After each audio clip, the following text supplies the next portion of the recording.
All right. Hello. I am live. Sorry I'm a little late, but I am here. So let's see if anyone pops up tonight. Hope everybody's having a good weekend. Should have Patrick coming in here to help co host again and might get a few other people to join us. So I'll just wait a minute for him to come up here. And no one's watching yet, but I'm sure a few people might pop up. So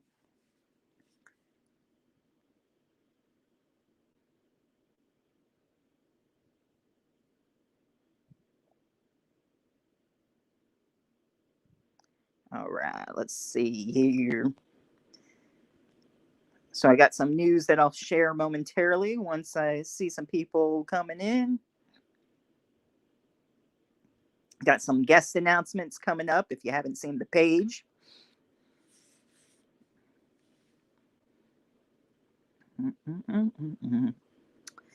Like the Jeopardy music theme going on. Do, do, do, do, do, do, do, do.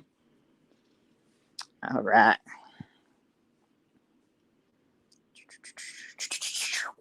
Come on in.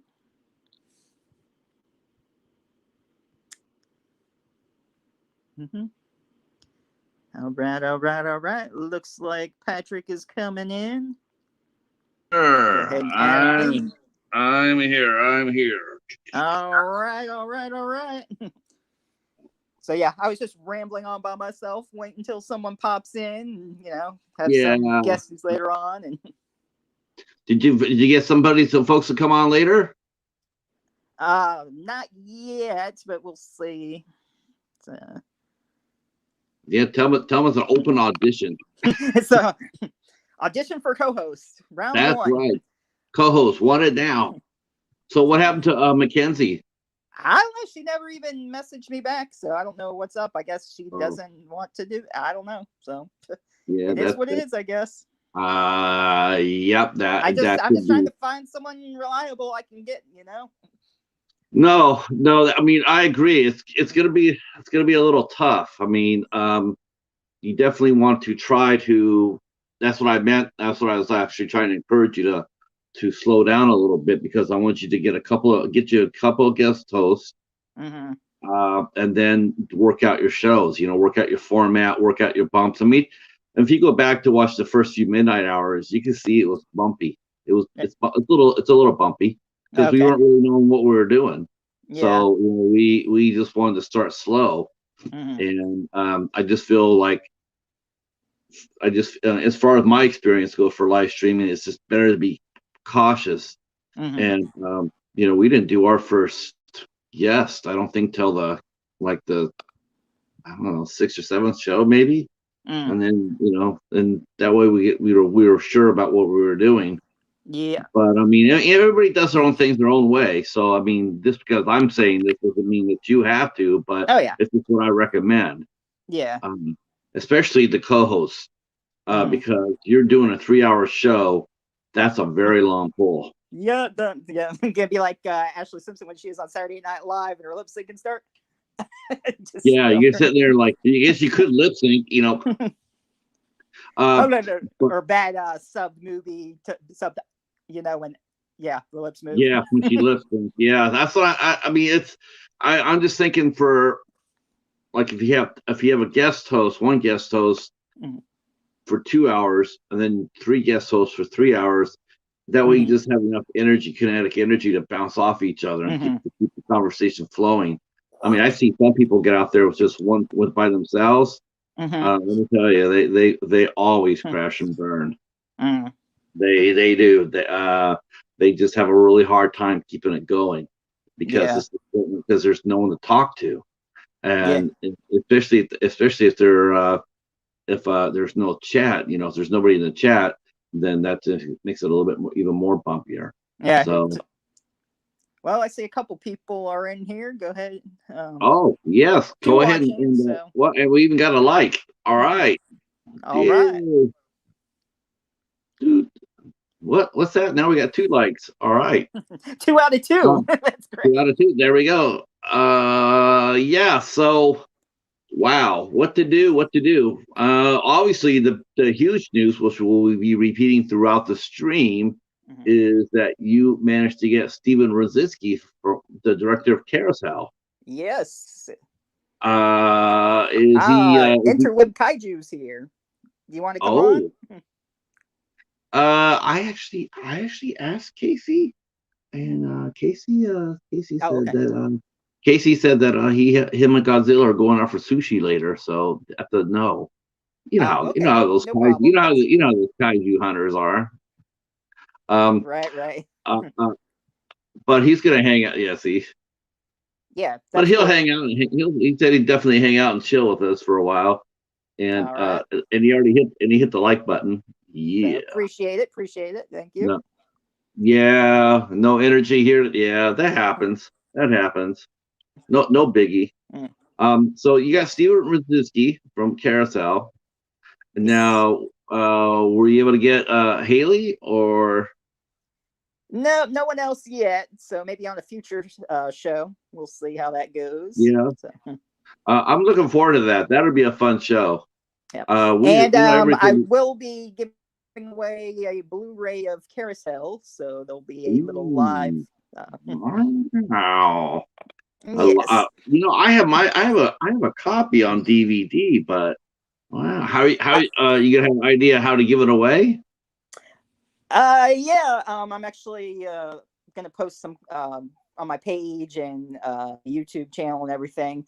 Um, let's just say we're gonna have a question. Like we'll do like maybe 30-40 minute, us talking during the interview, and have some viewers send in their questions, and maybe the best question, most interesting, might get a prize. So that's how Wow. they'll be picked there.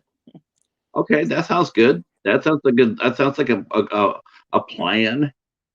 Um, Yes. yeah, I'm excited because he'll be a lot of fun. He's gonna be a Yeah, ball of he seems energy. like he'd be a crazy fun person to talk to. So, in a good way, of Plus course. not plus not only that, but I'm sure now that the pandemic. Well, is he in Canada or is he's here in Indiana, isn't he? I'm not I want sure to offhand. I'd have to find out. I want But to I say he's know in that Indiana. Carousel 2 is supposed to come out later this year. So we can. Right. So we'll get to you'll get to ask him about that. You're going to be able to ask him, Yes. the filming got done and how far along in post production they are. Steve Right. Rimkinski is going to come back as Duke. That's everything. He's got to have Steve come back. Yeah. That and I'm just wondering what's he going to do for a cast. He killed off everybody. Yeah. I mean, So there was nobody to come back. So I'm just curious on I think how he's going to. probably maybe supposedly Duke's going to be traveling and just going on a spree probably. So I don't Okay. know. Yeah, We'll that'll see. be all right. And also, I know. I had, besides getting the Blu-ray to give away, I had to pick one up for myself because I like to upgrade. On his site, I forget what it is right offhand, but I'll ask him again. But there were some copies of the script of Carousel 2 that are signed, and that they had used some extra ones he's selling on his site too. So, Oh wow! So that means he's in post production. mhm. Uh, Didn't Duke say yeah, he he? might. Yeah, Yeah, that's he right. He was might going to have. wake up others like him. Yes. So there's probably going to be multiple Maybe carousels. a herd of Uh, possessed crazy ass unicorns. a herd of unicorn. Would a group of unicorns be called a herd, or what would you call that? A What a uniherd? in that case, they can call themselves whatever they want. It's a uniherd, I guess. I mean, I don't Yeah, know. they're all going to be horny. So. Exactly. It should be fun. I can't wait to see that and Well, read the script. I think Carousel 2 will reach us before the Velocipaster 2. It might, yeah. At least unless Brendan steering is wrong, it sounds like the Velocipaster 2 is not going to be quite as it might be completely different from the first one. Hmm. I mean, it sounds like he was going to go a completely different way. I hope. Yes, I understand you want to advance the story. I get that, but I hope he doesn't lose the fact that how he got that where he got. Hmm. You know, the priest, who turns into a raptor. I mean, don't lose that gimmick. More ninjas. I don't know. We'll see. That ninja scenes, those ninjas are awesome. Oh my gosh, yeah. That movie's so much fun. It's like it's so cheesy, but it's so great. I mean, it's Oh, I loved it. I was laughing my ass off with him. Shit, I was laughing my ass off with Casey when him and I watched Carousel. I mean, Carousel's just a brilliant. oh my gosh, I love carrots. Yeah. Yeah, those two are. I mean, as far as I mean, they're my first two, my two favorite Wild Eye movies. Hmm. Um, I Followed like by the one. Triggered now. Yes, a Triggered is hilarious. I would say Triggered is probably top five. Hmm. I'd probably go with Velocipaster, Carousel, the Creature from Cannibal Creek. Hmm. I really like that. Then I would say Triggered, and then I would say House on Cuckoo Lane. Okay. House on Cuckoo Lane is that's a as far as a serious movie goes, more straight horror movie goes. That's a Yeah. brilliant movie too. Hmm. That's a brilliant. I really like that a lot. But Triggered is was tremendous fun. Yeah. And I know that once I'm saying this, and I'll continue to say it, but I liked it better than I liked Scream.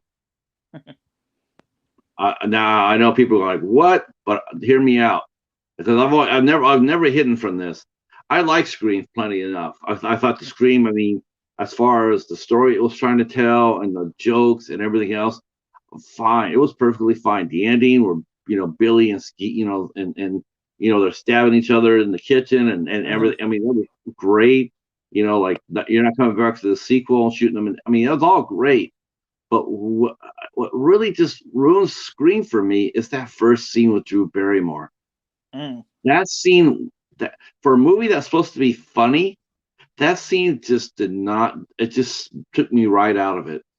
It Yeah. took me right. It was way too violent for what they were trying to do. If they were doing a straight horror film, like a straight slasher, Right. without the jokes or anything, maybe not. Maybe that's appropriate. But for what they were trying to do, it was and her death was really really slow. She Hmm. died in front of her parents. I mean, it was brutal. It was brutal. It was absolutely brutal. And I'm just sitting there watching. I remember watching it in the theater, and I'm going like, I thought we were supposed to be watching a horror comedy, but this is not funny. There's nothing funny here. It was really just like you're sitting there. You couldn't help but to keep on thinking about that scene throughout the whole movie. Yeah. It's just like it was just really it just was too violent for what Craven wanted to do. That's my opinion. And then the Now, parents finding her like that yeah, too. yeah, and dying so painfully and so slowly, it was just like what? I mean, I expected like maybe she was coming out to see her parents and slipped to fall into the pool or some shit like that. Something I don't know, nothing like that. I Yeah. mean, if you look at the murders in Triggered, I mean, they were murders, sure, but they were relatively quick. Yeah. And even at the end of it, where the killer is getting killed, they're still making fun of it. I mean, even when I mean, it sounded more like something else than what it appeared to be, and it Hmm. was a really funny scene. Sitting going like, oh shit, it's like wow. But I had a great time with that movie. Um, Casey was oh, I saying, love Scream. Definitely see it as more of a slasher than a con. Yeah, yeah. It's just okay. So they either got to, but see, Scream wants to be seen as a comedy. That's the diff. See, that's the problem. They want, and that's how it was marketed. That's what Craven said it was. It was a comedy. The going through all the horror film tropes and all that. But I'm with you, Casey. I look at Scream as much more of a straight ahead slasher film. yeah. Um, yeah, but that's what how they. I mean, and all the previews and all the magazine articles and everything else, they were talking about how it was supposed to be a horror comedy. And look at all the lines that Jamie Kennedy was spouting off in there. I mean, he Yeah. was spouting off all the comedy lines. The horror Matthew movie Lillard, rules. Yeah. the stabbing scene in the kitchen. That was like, I'm getting a little woozy here. That was just off. That was played for laughs. Yeah. So I mean, now I think that Scream 2 was the one with Jada Pinkett Smith, right? Yes. Where she died on the theater. When now when she was, her boyfriend went to the bathroom and she stayed there and she got stabbed and went into the. It's a dumbass white movie with a bunch of Right dumbass white bitches. right now again, it was like, okay, like it's funny. The guy in the bathroom, he gets stabbed he got stabbed in the ear. And it was like, okay, I get that. But her dying, like I know they're making fun of the fact that she was going on top of the screen and talking and whatnot. But again, it's like, it's sort of unnerving to sit there and think that here she is, she's standing on top of there, she's bleeding from 6 different places, and people are cheering on, and everybody's just laughing at her, and at least nobody gets up at all to see if she's okay. And to me, it's like, I don't know, it just didn't ring well with me. That murder and the first murder, the ending one where she shot Skeet Ulrich, totally funny. I mean, I get that. And Cotton Weary not being the real killer after all. Yeah, that was great. Or what did she say in the second one? You're not in the sequel, something like that. After the second one, where I think Courtney Cox does the killing. Yeah, but it's just a little bit. I don't know. It just got lost for me in the translation. But that's just me. I mean, how other people see it. But I like Triggered because it straight up was just a comedy.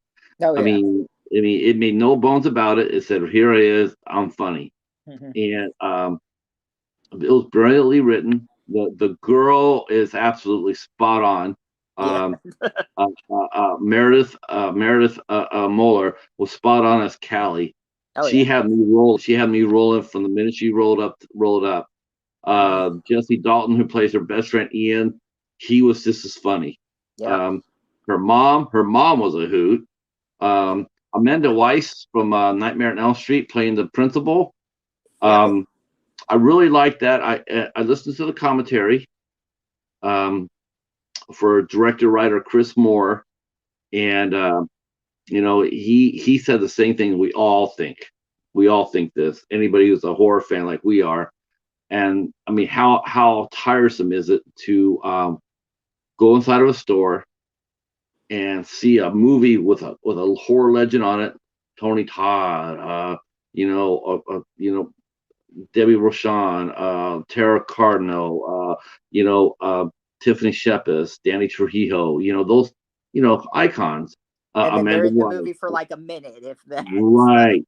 And he was railing against that in his commentary, and totally dug it. I was digging it. I was like, all right, he's the kind of director I can sink my teeth into. Another example of that. What was it? Trailer Park Sharks. It had Tara Reid on the cover in the group with a gun. She's in it literally a minute, say on a trailer where they're in the boat there, and then that's it. It's like, really? It looks like she's a main character on there. Why are you doing that? Yeah, they always do that shit. I guess because she was in Sharknado, they just want to get her on the cover of another shark movie, and that's exactly what it did. It does, to me, it's like, I think it does the star a disservice. Yeah. I think it does a star a disservice because that works a couple of times, but now it's like, now for me, whenever I see a movie like that, like, especially at a Dollar Tree or whatnot, even at a Dollar Tree, I am more or less apt to buy it because of that. I bought one movie at Family Video, Train to Hell with Tony Todd.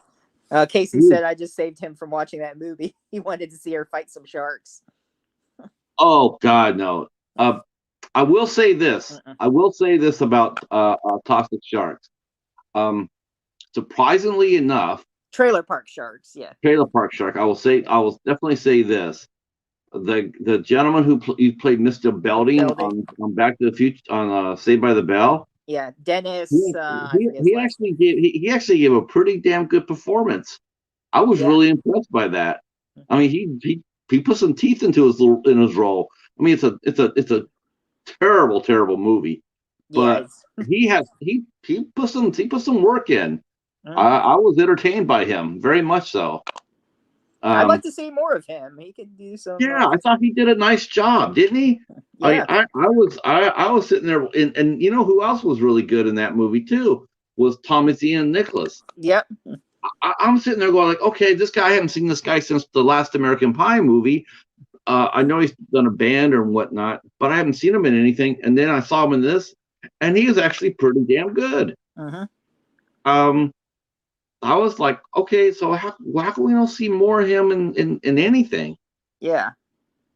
So, well, I was just funny because I was just before we came on, uh, I was just talking to Karen Klitsch, who I interviewed on for the blog, but now I'm doing live stream, so I reached out to her and I want to do a live interview with her.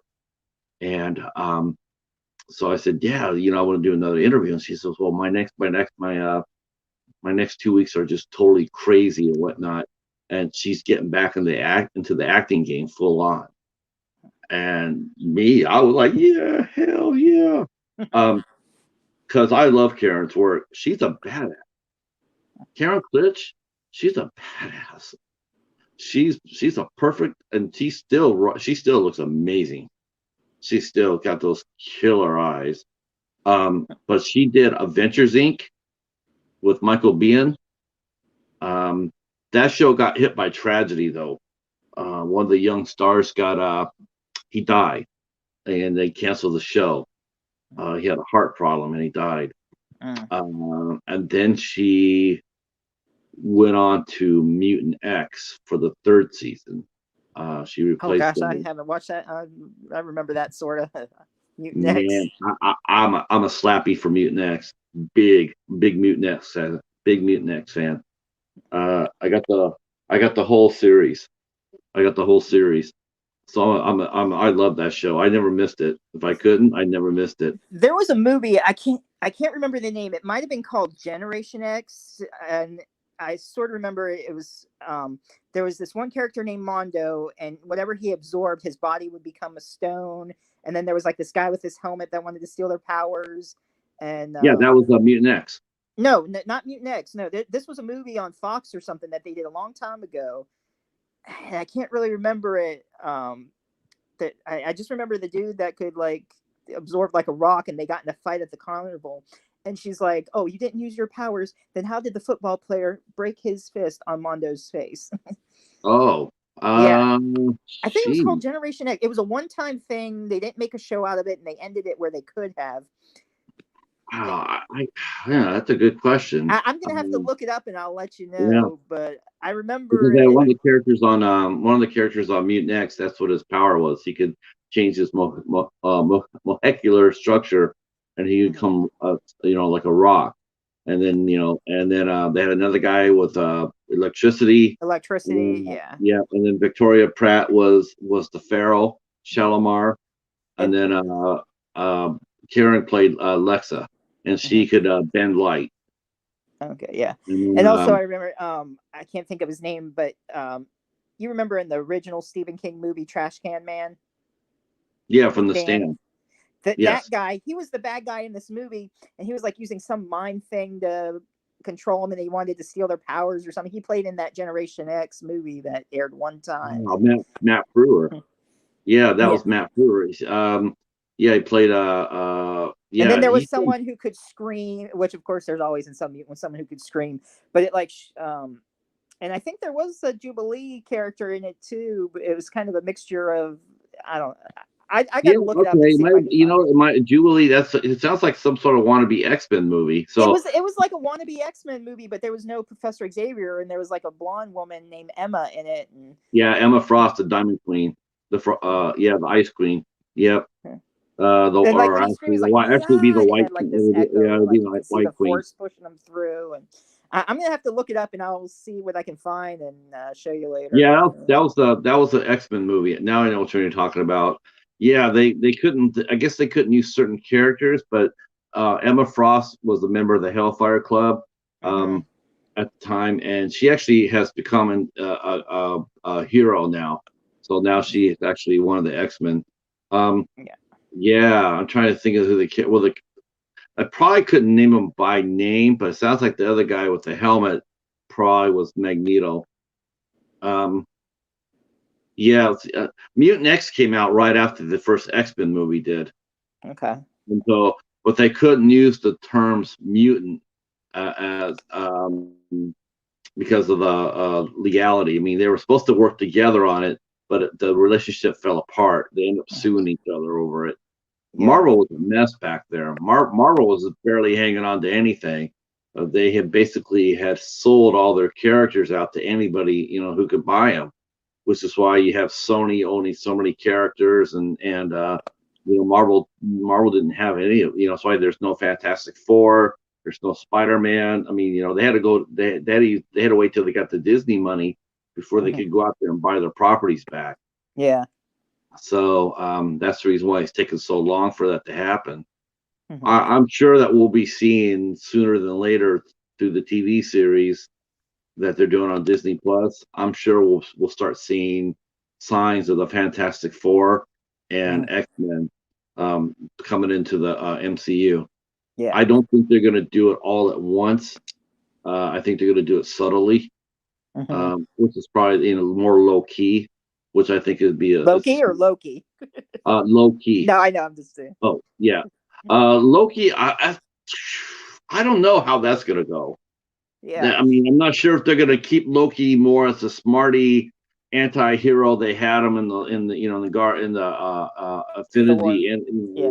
or they're going to revert him back to being the bad guy he was in the Avengers and Thor. Hmm. I'm not sure exactly what they're going to do with him. Um, I mean, he is one of Thor's biggest rogues gallery, but Tom Hiddleston is such a likable guy playing the role that I just don't see it. I mean, obviously, look what they've done with the character already. Um, they made him so that he's fighting on the Earth side against Thanos. Um, so I'm not sure what they're going to do. It's going to be very interesting to me Hmm. to see how they continue to play his role.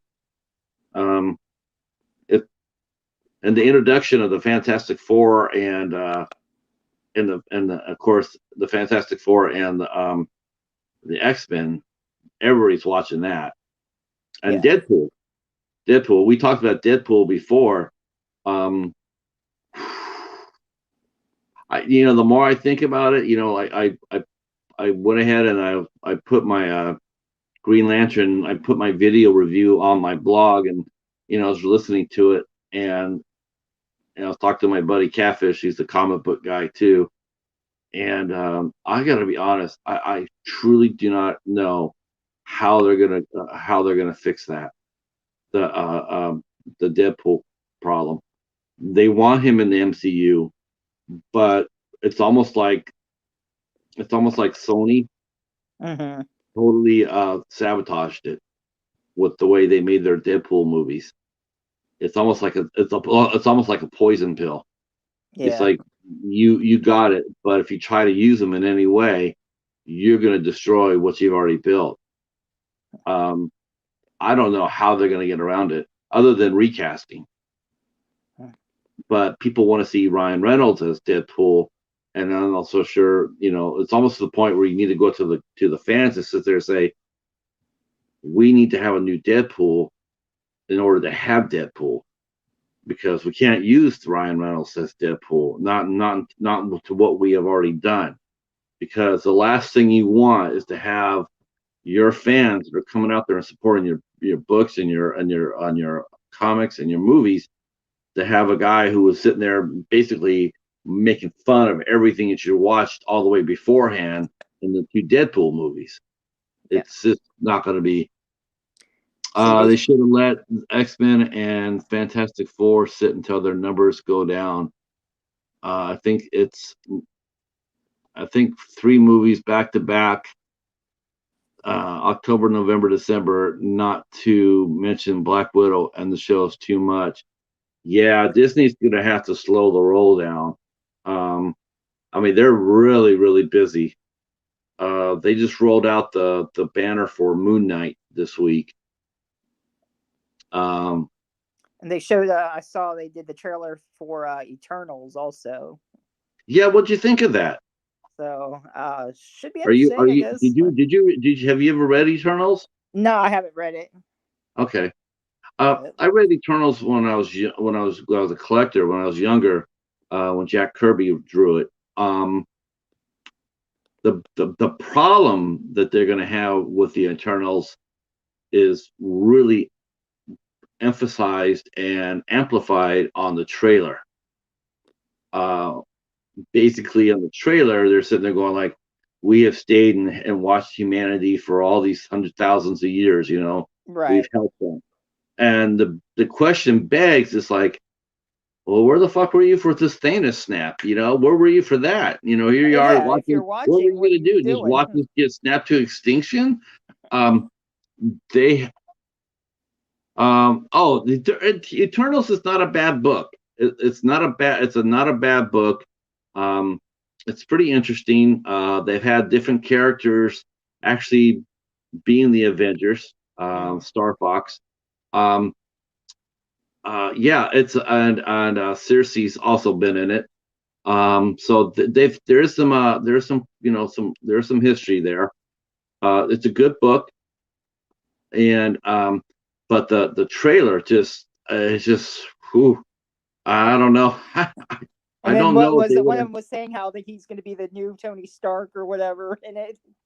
Well, that's not the problem. The problem is the fact is where were they Yeah, during this crisis on Earth with Thanos? because You they know obviously knew about it. how they going to explain that? Um, in theory, in theory, without all five Infinity Stones, and even probably with one or two, uh, an Eternal could have. I mean, without the Infinity Stones altogether, any one of the Eternals could take Thanos in the Mhm. comic book world. Even with his power up, because the Eternals are extremely strong. That yeah, they're crazy strong. They do have their enemies called the Deviants, um, which is basically Eternals with a messed up genetic code, and so they have their own built-in enemies, which I'm sure we'll see. But the book itself and the characters themselves, not bad. I mean, when I heard about the show, the movie, I was a little surprised that Marvel went there, but it's a good thing that they went there. You know, Mhm.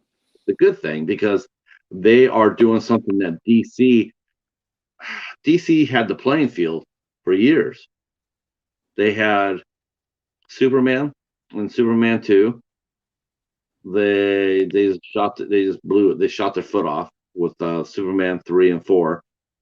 They had it. Then they had it again with Batman and Batman Returns Mhm. and blew it again as far as dominating the superhero market. When Marvel came out and well, first I would sit there and say it was actually tilted the comic book playing field with Spawn.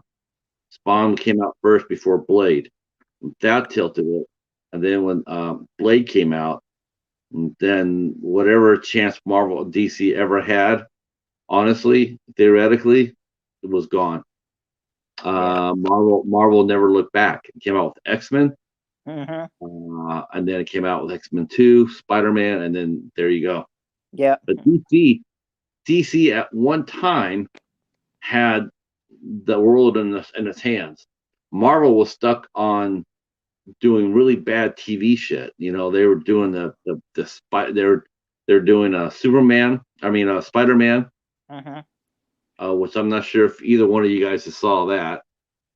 With Yeah, the I've one with seen some Peter of those Hammond. old live action Spider-Mans. Yeah. Oh, painful. Where all they do is they just tilt the camera sideways and he's crawling. Yeah, and he doesn't say anything as Spider Man. He doesn't talk. um, just painful. Um, Then you had, of course, you had the Incredible Hulk.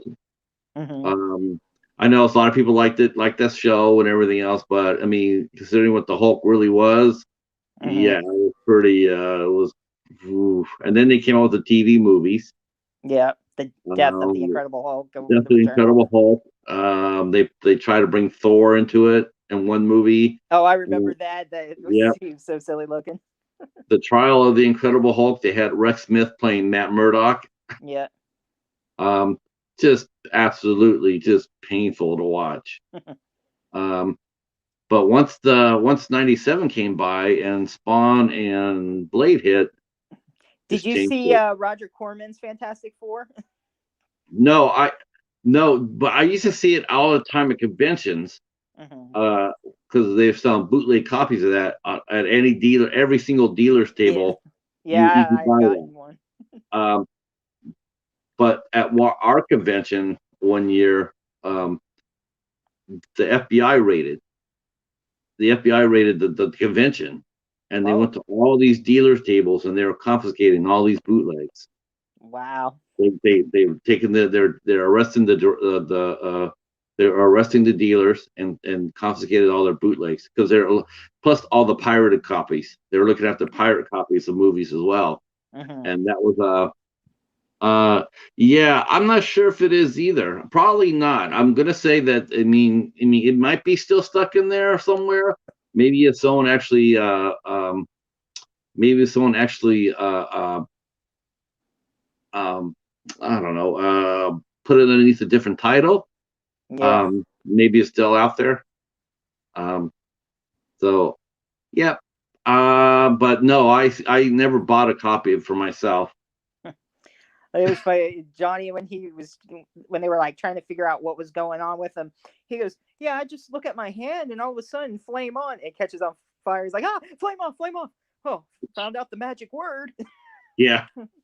Um, I like the first Fantastic Four, Yeah. by Tim Story. Hmm. Um, I really enjoyed that. I mean, I liked it because it was done for practical effects.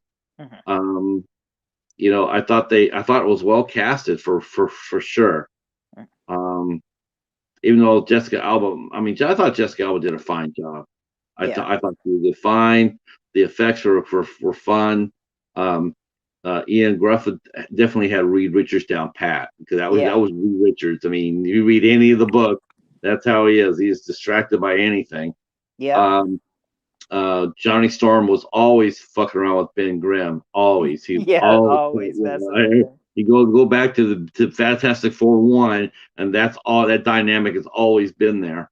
The only part I did not like the origin story of Doom. Hmm. That was probably the worst thing about it. I liked, Julian. Yeah. yes, I liked him as Doom, but I did not like how he became Doom. Hmm. I didn't like that. Um, I I thought the initial fight scene, like the rescue scenes, that was pretty good. Um, when Sean Ben saving the firemen and whatnot. I mean, the rescues on the bridge, that was pretty good. Yeah. The last fight could have been a little bit better. Um, the one about, Johnny Storm flying up and then using that, freezing doom. I don't know. It just, that seemed to be really, I don't know, just seemed to be, it didn't really work very much for me. Yeah. The I tornado thought it was, fire or whatever it was. yeah, Yeah. it's just like, I mean, I like the idea that Ben changed back, Hmm. and then, and he had the proper strength. I mean, for this power level was pretty decent. Yeah. Um, but I thought the first movie was fine. I don't hate it like everybody else does. I mean, I'm not a hater of that movie. Yeah. Um, I like the second one, except that they made the same mistake that Green Lantern made a little bit later, and they really overreached for Galactus. There's Hmm. no way in hell that movie at that time was ready for that, and they didn't need to be going after Galactus. Yeah. The Fantastic Four has so many different interesting enemies that you could have built up to it. Right. Um, in fact, I dare say if they can introduce the Fantastic Four within a year or two, they could do another slow build up and make it so that everybody's going to be fighting Galactus, Yeah. which to me is more of a credible threat than Thanos was. Um, do you think that's where the? Yeah, you know what? I would, I would definitely aim. I would definitely aim for Galactus Yeah. because he had that same absolutely terrifying end of the world as we know it type of. He was that kind of a villain. Yeah. And everybody's faced Galactus. Fantastic Four, Avengers, Champions, Defenders, um, X Men. You name any group, and they've gone against it. Hmm. Thunderbolts, everybody. Thor, Hercules. I mean, the Silver Surfer himself. Um, yeah, I think the only group that I've never seen actually tackle Galactus, and that's only because I've been out of the loop for like the last 30 years or so, was the first team of the Guardians of the Galaxy.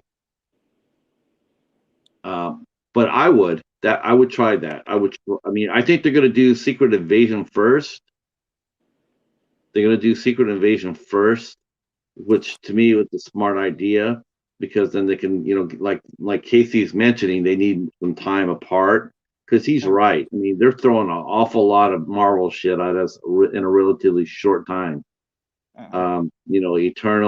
Eternals now, and then they're going to turn around and bring out Black Widow, and then then you got Thor right down the line. It's just like the lot in such a short time frame. Um, plus the Disney Plus, that their series. Yep. So it's gonna be really rough. And they're doing the Marvels right now. They're filming the Marvels. Oh yeah, that's right. That too. Yep.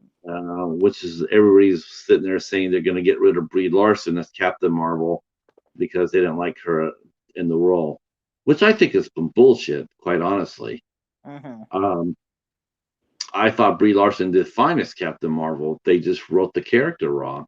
They wrote her origin wrong. I mean, watching the previews is showing them. It looks like she was.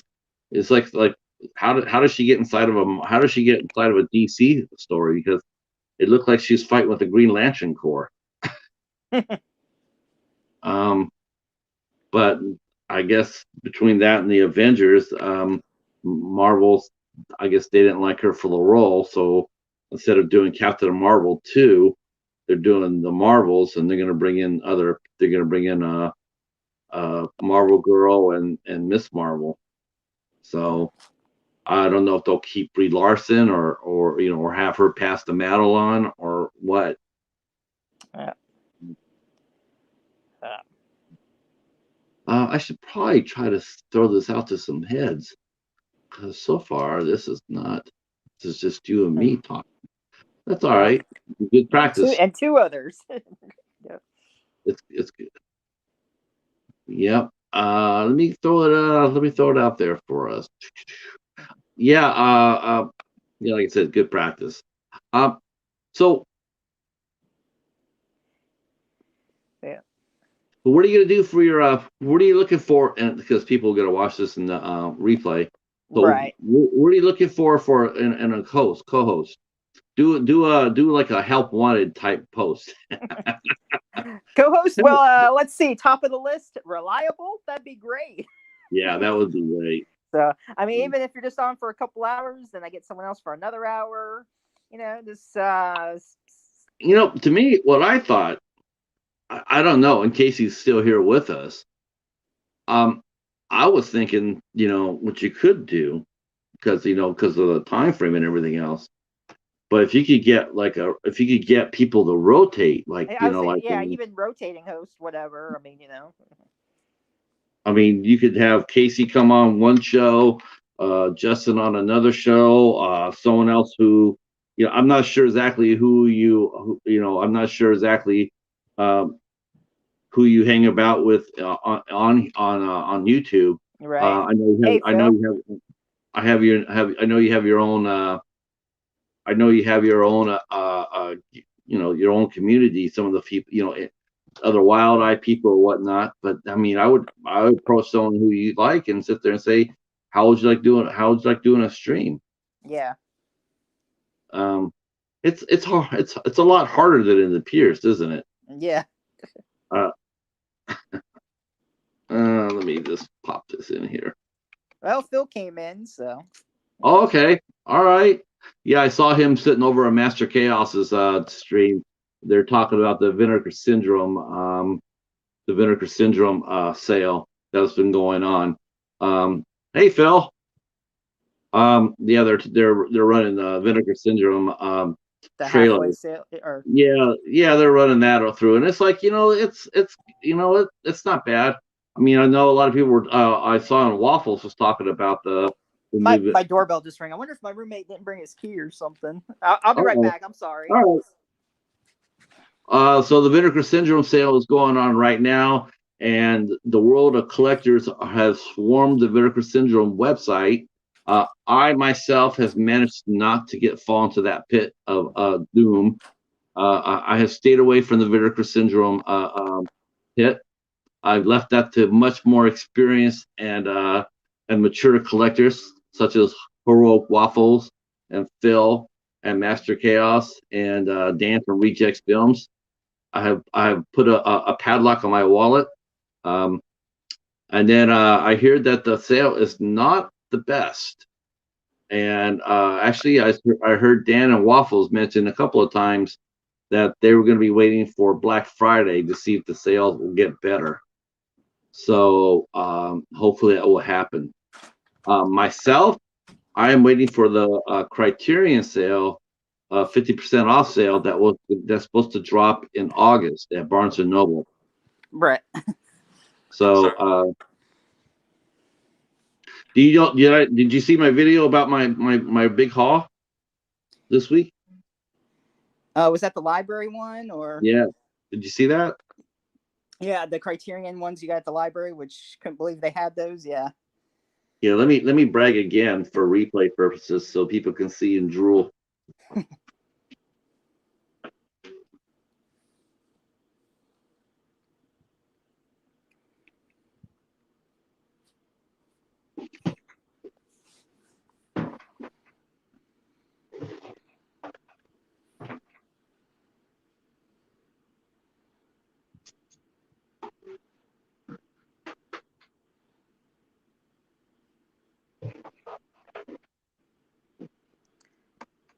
The Criterion collection.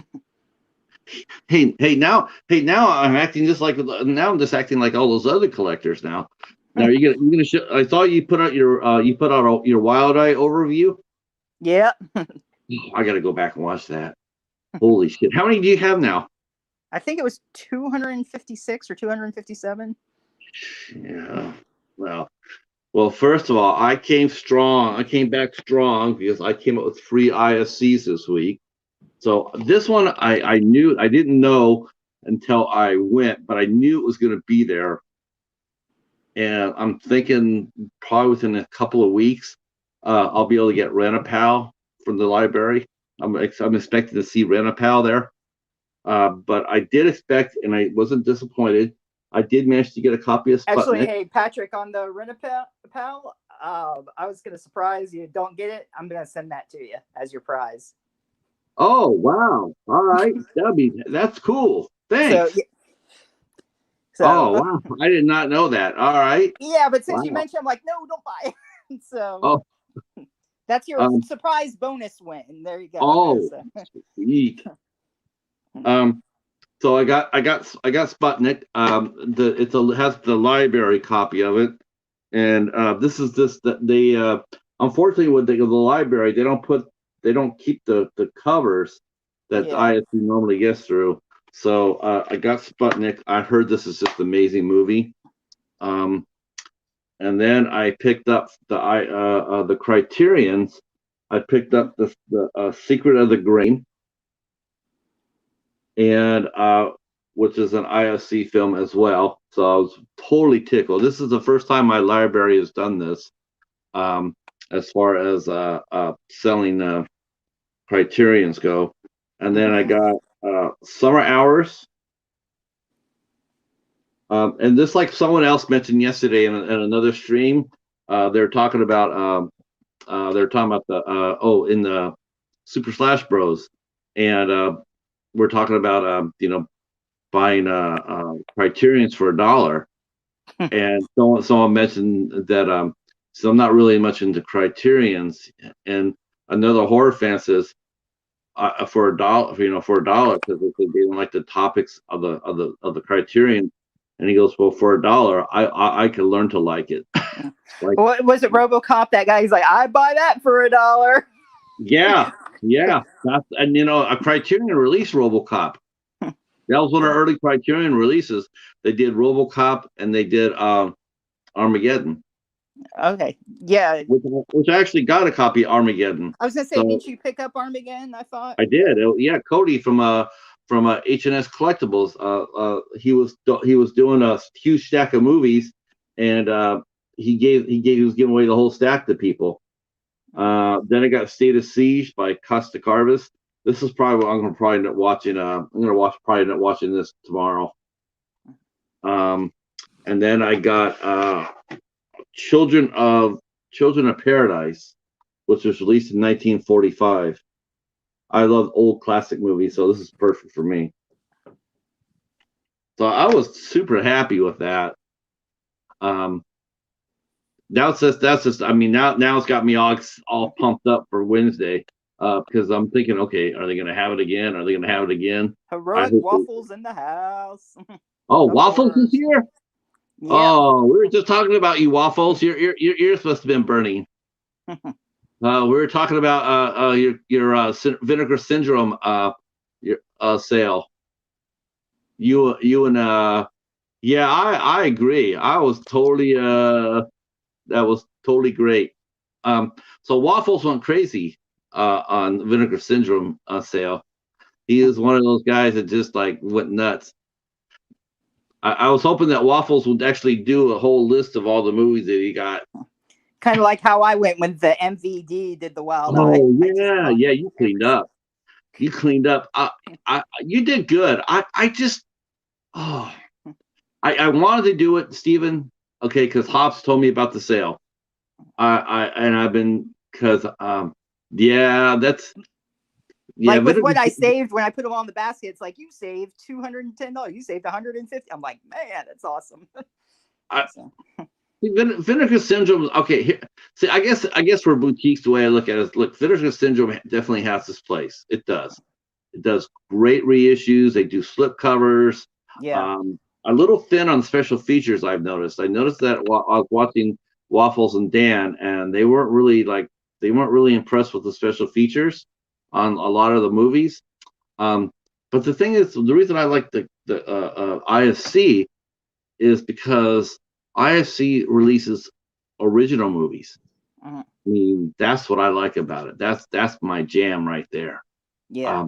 I don't want, because how many times have you watched a collector video and they'll bring up like Joe the Horror Man with his Hellraiser collection?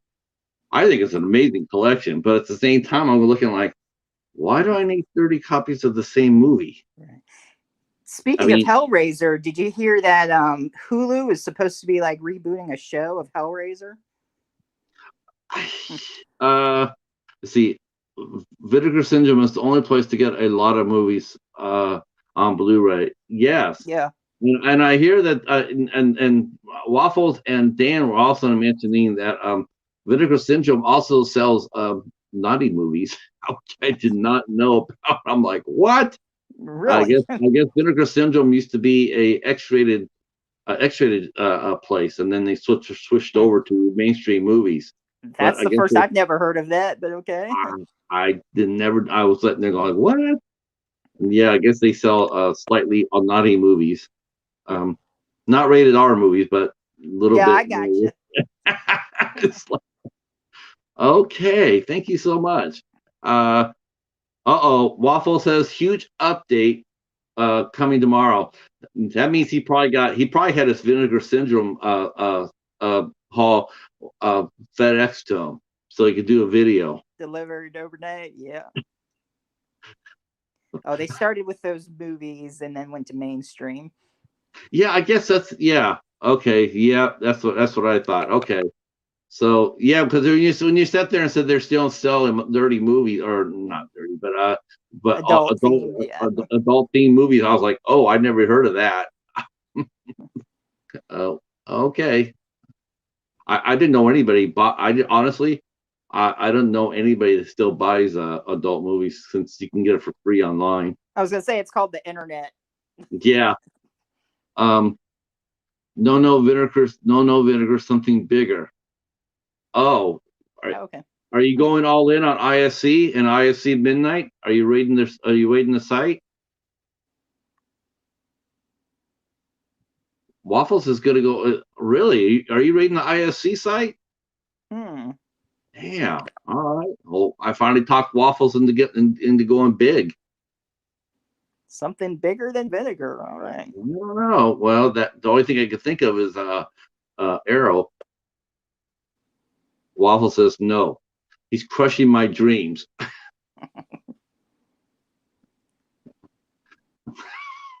I will. Kidding. Okay. Okay. Oh, Waffles. All right. Waffles Massive got something. update tomorrow. He just says Massive update. Massive update on heroic waffles.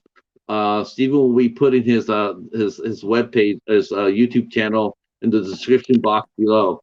Check out heroic waffles. Massive, not just a little, massive. I'm gonna do a little pre promotion for waffles right now because he shared this with us, and I'm gonna do it because I believe in early promotion and hyping up somebody else's channel. But Waffles is going to have a very, very special guest in August on his live stream. He is going to be interviewing Kelly Maroney. Okay. From Night of the Comet and Fast Times at Ridgemont High and Hell's Kitty. Hell's Kitty. See, oh wait a minute, you did not jump when I said Kelly Maroney. Oh, bad me. I love Hell's Kitty. Way too late. Way too late. I was also reading what he was saying here. Any plans for the weekend? I was about to say. I'm about ready. Let's see. Any plans for the weekend, guys? Yeah. See, Waffle says yes, I am. See, he's going to have Kelly Maroney on. So that's awesome. I've already booked my co-hosting spot for that night. I'll be co-hosting on Waffle's live stream. He doesn't know it yet, but I'm going to co-host it. Me and the cheetah. I'll just come in on the screen and like slide it over. Hey, I'm here now. Yeah, I'm coming in. I'm gonna coming in on Waffle's stream. It's like the swiping effect. Yeah, like a move where they push someone out and push them on the screen. No, you know who he's gonna have on there. If he has anybody on there, it'll be Dan, which it should be. Those two guys were on fire yesterday. Let's see. I got to do laundry tonight, Waffles. That's my big thing, isn't it? How excited is that? Let's see. I work tomorrow, and then also tomorrow night. I didn't go on tonight. Danielle Harris is doing a Zoom for her Patreons, but she's going to do it again. She's going to do it again tomorrow night, so I'll be doing that. Okay. On. Good. And I did hop on before the stream here. I said hey to her real quick, and that I'd talk to her soon. She's like, yeah, and she's like, you're coming on tomorrow, right? And I'm like, absolutely. I just got my show, but wanted to say have a good time and hello. So, Michael, I fully expect you. I think you should have. You definitely should have Dan on that show on their live stream show for Kelly. I think that'll be an amazing thing. I think that'll be a fun show. Let's see. You're off till yeah. I might do a live stream tonight late, like 10 p.m. Well, Maybe hell, I'll hop on just for a couple minutes before I go to bed because I got to yeah, clean up a little yeah, I after can, 6. But yeah, we can do a raid on your stream there, Waffles. I'll come If over you, and give it a like before I go to bed. So, yeah, I can come over for definitely. I knew that yesterday. I just sat there and watched it. While I watched Dan and Waffles go at the Vinegar Syndrome sale. They have some interesting titles there. The one movie that I probably would have really liked to have gotten. I don't know how much they were charging for it. They're probably charging them like stupid money, but I would have liked to have gotten Scanner Cops 1 and 2. That's probably the one movie I would have liked to have gotten from that. Because it has Richard Lynch in it. Richard Lynch is one of my favorite character actors. Um, that guy's in everything. okay, later, Mike. All Well, right, Waffles we'll is still heading be out. here. We'll be here. Yep. Yeah, I would have liked to have gotten that. I even posed that in the chat. I asked a question. I said, "Who would win in a scanners battle, Richard Lynch or Michael Ironside?" And everybody said Michael Ironside, but I just wanted to let them know that he lost in scanners. So I'm not so sure that he would necessarily walk in there and just clean the clock with Richard Lynch. That might be a bit of a more of a fight because you saw the last scene of Scanners, right? Right. Yeah. Scanners is classic. Actually, got a release out of Scanners. Cool. Criterion did a release of Scanners. Oh, okay. Yeah, I think it's out of print though. Probably. Yeah, all the good stuff's out of print. So yeah, that I was excited about that when he turned around and he mentioned he's going to have Kelly Maroney on. Yeah. Now, of course, that will cost because that will not be free. Yeah, that's how it works. Yep. Not everything is free. Through the booking agency. They got to eat too. I don't know how much it would run, but I mean, but still, the fact that he's able to do it and bring it to the community is worth promoting and worth hyping up, as far as I'm concerned. Oh yeah, absolutely. And of course, like I said, I booked Meredith Moeller for the midnight hour. That'll be a good time. Yeah, that's gonna be a really good time. That's gonna be my June 27th will be my first night hosting, Stephen. I mean, my first official hosting, not last minute, but so I'll have plenty of time to promote it. I'm really excited. You said the 27th? Yep. And the night before, I'm going to have Clinton Carney, June 26th. So I gotta see if that's the, hold on. Let me just. I put his picture up in the Facebook group. Who he is. Okay. Keep talking. I'm going to go over to Broncos page. I want to make sure if that's the guy I'm thinking about. I'm wondering. I don't know. When you said he interviewed him, I'm like, I'm not sure, but yeah, he does visual effects. He was in Dry Blood, the Dread Central movie. He created like the little zombie spiders on Santa Clarita Diet. He did visual effects on Gone Girl, Cloverfield, The Paradox. I forget what else. But I got his list on Internet Movie Database. But yeah, he worked on some good stuff. So it should be interesting talking to him and seeing what got him into doing effects and then taking that into acting. So Dry Blood was his first full writing, directing, and acting role. And just going through Brad's playlist, I guess. Yeah. Oh, yeah. What's the guy's name? Clint Carney.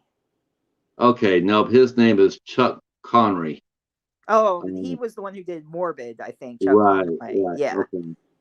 So completely different guy, right? Yeah, totally different. Yeah. Okay. Yeah, I kept on thinking, why does that sound so familiar? Why does this sound so familiar? Yep. All right. So this guy here sounds your guy. So he's totally different, yep. And so that's good.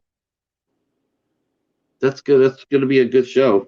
So I gotta go get a tripod tomorrow. I keep saying that, but tomorrow I'm gonna get a tripod. And I'm just So, waiting to hear back from Iari Lamone. She said she would do it, just seeing which Saturday she'll come on. But she which said one? that Iari Lamone, Willow's girlfriend from Buffy season 7 after Tara died. Okay, So just seeing which Saturday is good for her. But she said she'd come on. So we'll that'd have a be good. Buffy night. Yeah, that would actually draw pretty well. I would think. So, Buffy would be that would be a fun thing to do. I know that I know that yes, Kennedy she played. Yes. I know that I know that Michael Rosenbaum on his podcast Inside of You, he has slowly gone through the cast of Buffy and Angel, and he's interviewed them. He's interviewed everybody in the cast so far. I think the only person he has not interviewed, as far as I don't think he's interviewed David Boreanaz, but I think he's gotten just about everybody else. Maybe not Okay. Amy Acker either. Um, that'll be good though. Yeah. So I haven't talked to her in years. I've seen her at quite a few conventions and hung out at conventions and stuff. And so it'll be nice to actually talk to her again. So, and I had showed her the pictures of us from like when I first met her when I was 17. And then I think I was like 20 something the next time I saw her and stuff. And she liked the pictures and everything. And so that was cool. I'm sure she was like, wow, flashback to the con days. So, Yeah, no, that's fine. You can go. Oh, did I freeze up on it? I think I. Oh, did I? now Let me you're see. moving. Okay, am I moving? Okay, I don't want to seem like I'm a spink here. Let's see. Um, Doomsday Kingdom Army is here. all right, all right. That's good. What's going on, Doomsday? We're talking about right now. We're talking about Buffy. And who what's the lady's name again? Iari Lamone, she played Kennedy, Okay, and a that will potential be Slayer that was dating Willow. yeah, and that will be. You don't have a firm date yet, right? TBD, yeah. So Okay, to be announced, TBD. or TBA, That, yeah, whatever. that'd be good. So, Doomsday himself is hosting a gentleman from Nightmare on Elm Street and at a convention. Doing good. good. I think his name is Ken Sagos. He was on Dream Warriors. Oh, okay, yeah. Okay. Yeah, I think he was on there. And Doomsday is going to be doing a convention, and that gentleman's going to pop up. And I'm not sure if they're sharing a table or whatnot, but or if he's hosting them or not. But I saw the promo for it. Looked pretty Okay. badass. It looked pretty badass. Uh, yeah, yeah. He played Kincaid on Yeah. Nightmare on Elm Street. It's gonna be pretty badass. I liked his promo. I mean, his promo was really tight. It's good, man. It's I'm glad to see that the conventions are opening up. They are in California too. Um, my sister told me that San Jose's Silicon convention, the comic book convention, Silicon Valley Comic Con, is on track for July.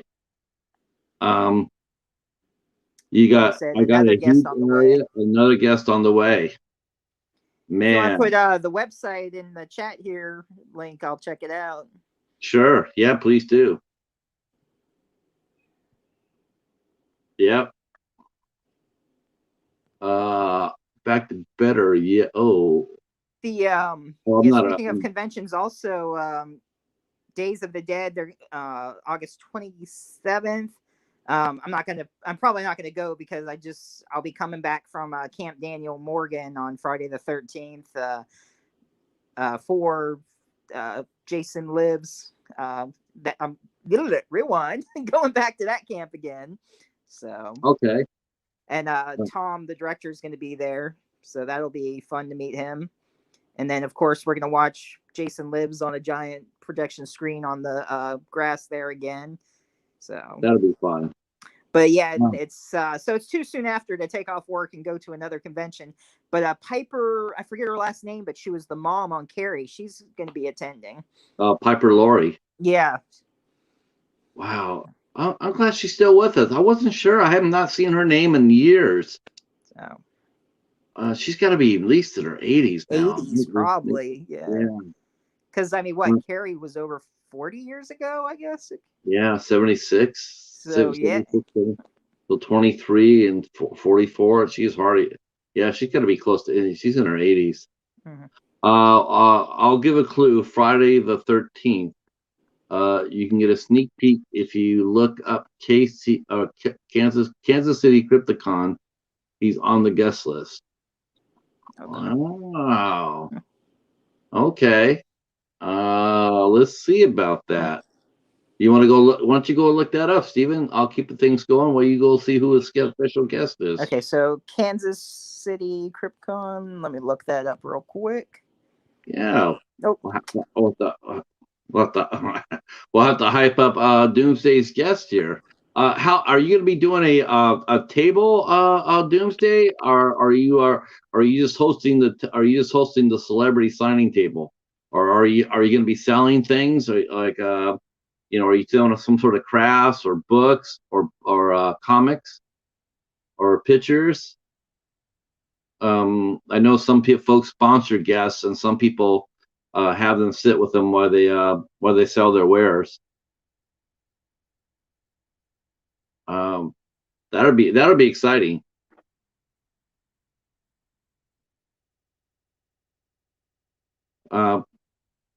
I've never. How big is the Kansas City Crypticon? How big is it?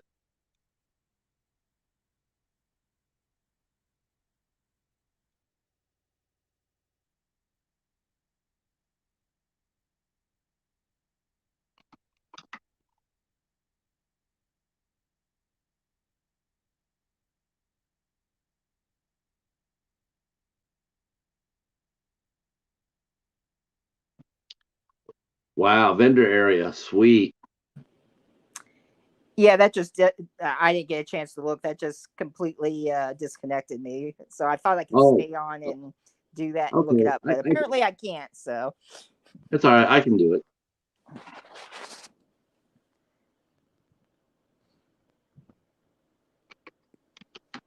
How do they charge you? Do they charge you a fair price for your They charge you a fair price for your table this year, Doomsday?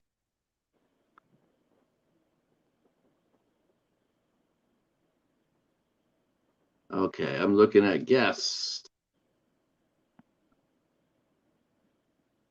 Oh, tell me you got Carrie Payton. Is it Carrie Payton? Did you get Carrie? You got Carrie Payton at your table, right? Cyborg from Teen Titans. That would be rocking. I love. Okay, there's two Teen Titans series, right? There's the older one that came out in the early 2000s that was pretty serious, actually pretty damn serious. And everybody loved it, right? And they had Carrie Payton was wow. See, that's just not right. I don't understand that. Okay. I don't understand that. I mean, for the conventions for the first year, they should not have been so damn greedy and charged an arm and a leg for anything. Whether it be the vendors, whether they should have told everybody that all the celebrity signers, they should have said, listen, for this first year, I want nobody charges more than $35 for anything. $35 is for everything, clear across the board. Do not charge $80. Do not charge $100 or all that other bullshit. Keep it low because people don't have a lot of money. There's a lot of people having work. They're coming out to the con just to get back into life and to just this is the first event they've done in over a year. right. To sit there and expect to pay your vendors to pay top dollar to come into your convention, that's just silliness. That's just greed. Charge half of what you normally would charge. Let your vendors come in there and let them make a big profit. so they can come back next year. Then next year you could go back to what you were charging the year, normally. To sit there and it just I don't understand people. Just He don't said you'll know understand his it. guest if you scroll down. Okay, so Carrie Payton. Let's see, Barbara Crampton. Oh Lord, Barbara Crampton. Billy Zane. Oh, the Phantom. Damn. Do they have? Yes, the very first picture they have for Billy Zane, the Phantom. I The love it. Phantom. Yes, they have the Phantom. That was an Well, interesting movie when it came out for what it shit, that was. movie is badass. That was And the first one. Christy Swanson was in it too. So Yep, and so was Catherine Zeta-Jones. Jones. Mm-hmm. Yep. Titanic, Demon Knight, and Back to the Future 2. Let's see. Bonnie Aarons from The Nun, The Conjuring 2, Annabelle Creation, and Drag Me to Hell. Drag Me to Hell is one of my favorite movies. I love the ending of Drag Me to Hell. Let's see. Dana DiLorenzo, who did Ash versus Evil It's Evil Dead. Dead. Yep. Yep. I'd like to meet her. Jason Douglas, Preacher, Drop G, We Are the Walking Dead, Christina Klebe from Halloween. Tales of Halloween, and Professor T. I think she's a rising star, if I'm not mistaken. She was in also Rob Zombie's Halloween, and I just met her at Spooky Empire. Okay. Let's see. CJ Graham from Friday the 13th, Highway to Hell. Let's see. What else is there? Oh, Scout Taylor Compton's going to be there. She's awesome. I'm so From the glad I met her. Yeah, she's really cute. From both Halloween, Rob Zombie Halloween movies, and looks like another horror film. Oh, Taylor Maine's going to be there. Oh, tell me it's Taylor. Tyler Maine, you mean? Tyler Maine. Is Tyler Maine? Oh, okay, with your guess. Okay, Tyler Maine. Damn, that guy's awesome. I felt like Frodo Baggins standing next to Gandalf in my picture when I met him. Dude, I felt like that too with Lou Ferrigno. Lou Ferrigno was like he looked like just like the Hulk. But Taylor Maine is one of my favorite. He was badass in Troy. I was sort of pissed off they killed him off so quick. Let's see. V. Neal. She did Face Off, and Beetlejuice, and Pirates of the Caribbean. Yeah, she's done a lot of makeup. Yeah. Let's see. Terry Kaiser. Oh God, is that guy still around? Oh shit. Okay. Well, congratulations. Wow. I did not know he was still with us. Good to know. He said he's looking forward to meeting Tyler Maine. Yeah, he's a cool guy. Yeah. Let's see. Lisa Zane from Freddy's Dead, the nurse, Dinotopia, and Monkey Bone. Okay. The one with Brendan Fraser. That was a weird movie. Right. Phil Fondacario from Willow, Return of the Jedi, Land of the Dead, and Troll. Land of the Dead's great.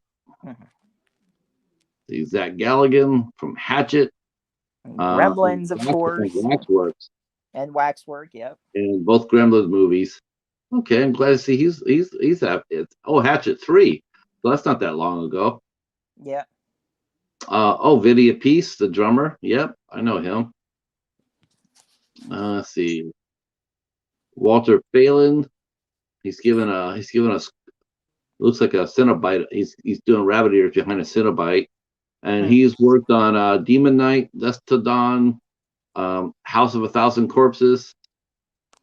Let's see, Danny Roth. This is a big guest list. I'm going to get down. I was going to say, man, how many people did they get? They got a lot.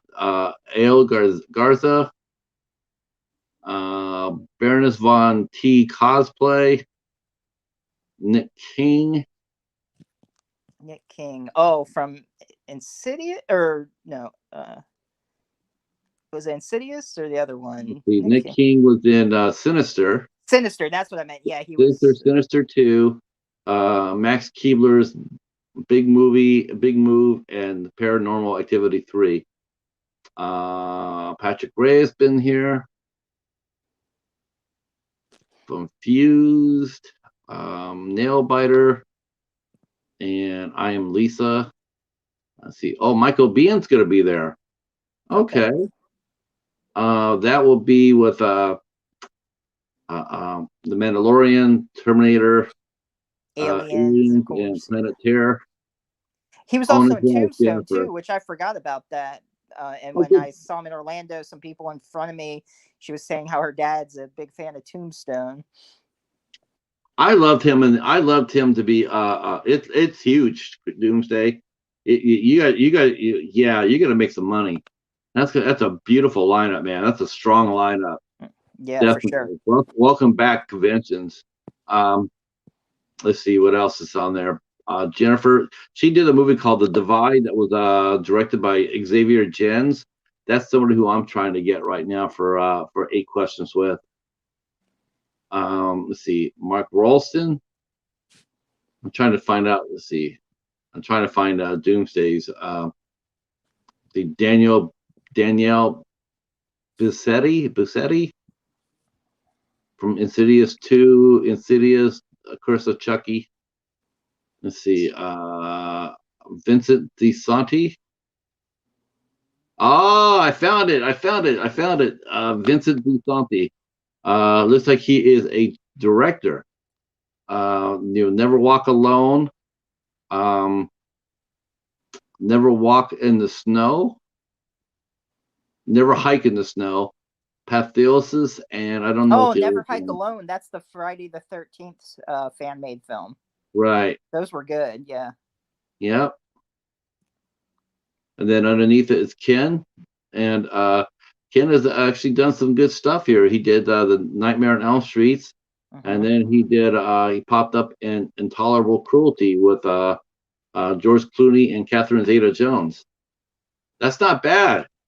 That's not a bad lineup for a welcome back, welcome back convention. Yeah. I think that's pretty. I think that's pretty damn strong, to tell you the truth. Yeah, that's really a strong one. I think I could definitely see a lot of people swarming that. Yeah. Um, yeah, I would like to meet Tyler Mane as well. Yeah, they should have kept on using him. They should have used him for Sabretooth. I Yeah. mean, He was good. I liked him as I Sabretooth. like Lee Schreiber. I do. I like Lee Schreiber a lot, a lot. But I like the physicality that Tyler Mane brought to the role. Yeah, I Lee mean, Schreiber, I don't he know. looked He more. just didn't seem He like looked more. Sabretooth to me. I like him as an actor, but him as that character, it didn't really work for me, I don't think. I like Tyler Mane because he looked much bigger, you Yeah. know. And That's how Sabretooth is supposed to be, like yeah, big. I mean, Lee Schreiber had him down as far as being the chatty Cathy because he Right. talks a lot. Um, Zompire might be joining my booth and being a celeb. Okay, is that like a television host? Zompire. It must be a combination between a zombie and a vampire. Yeah. Okay, that would be interesting. Okay. Um, yeah, I think he did a movie recently. I actually might have sent it up north to Q, but he did a movie called Penance Lane. It's Um, Lane. That sounds familiar. yeah, it's right on the tip of my tongue, and I think I sent that to Q. I think it was one of the movies I sent to him. Oh, they They do do. loot boxes. Okay. Oh, okay, yeah, yeah, that's right, yeah. Oh, speaking of loot boxes, did you guys check a look at Now Stark's new video? Mm-mm. Ah, man. So I watched it, and man, it was heartbreaking. He, I think Jim was the leader. He was working on his computer.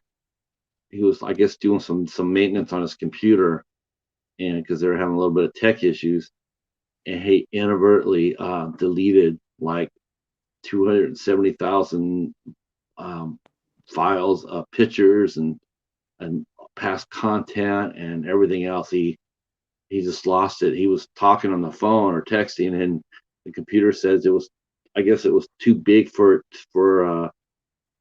I don't know. You'll see it. He says like it was too big for it to condense down. And did he want to delete it? And he said he hit delete, and he Oh. didn't want to. And yeah, he said yeah, okay, yeah, Casey saw it, right? Yeah, yeah, that's right. They had 17 videos that were ready to go. Oh, Mm. they've had, you know what? Honestly, of anybody in the community, short of Night Zone Watch, because Night Watch Zone had the worst luck of all. But Yeah. those guys have had some really bad luck. Those guys have had some really bad luck the last month and a half. Um, wow. I'm That's interviewing I'm interviewing Angela from Morbid Heart Designs. She's going to do an 8 questions with interview with me. okay. Plugless So plugless promotion on the house I of was gonna horror. say, since you're saying that, who else all do you have planned coming on? Go ahead and announce anyone else you want to. Is that okay? Do I have to charge? Are you going to charge me for? It's $20 per name. I No. knew it. I knew it. Hey, but it's a pandemic. You got to let me come on and promote for free. Okay, $5. I'll go down to 5 since it's a Okay. pandemic. But no, go ahead. Feel free. Yeah. Uh, yeah, man. I felt really bad for him too, Doom. That was just a really bad piece of luck. Um, and you could definitely tell. You could hear his pain in his voice. I was heartsick for him myself. Um, but man, they not only did that happen to him, but you know they crossed 1,000 subscribers about a month and a half ago, and they crossed it clean, right? Right. They even got their little YouTube sign. It says, 1,000 people. They're on their way to be monetized and all that good stuff. Mm-hmm. For some reason, I don't know what it is, but they have lost. They're now down to 900. I looked today. They're down to 936 subs. They 936. Yes, they went from past 1,000 all the way back to 936. How is And that? I don't know. YouTube. I overheard Master Chaos. He got nailed. He said that he had gained 20 subscribers during his Vinegar Syndrome stream, and then he came back and he saw they're all gone. And I'm going like, yeah, that happens. That happens to everybody. I'm surprised it happened to him though, because he's over 1,000. Mm-hmm. But because most of the time, when you're over 1,000, that doesn't really necessarily happen to you. But yeah.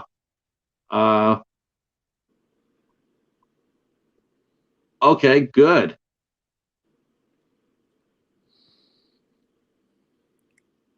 That's gonna be, yeah.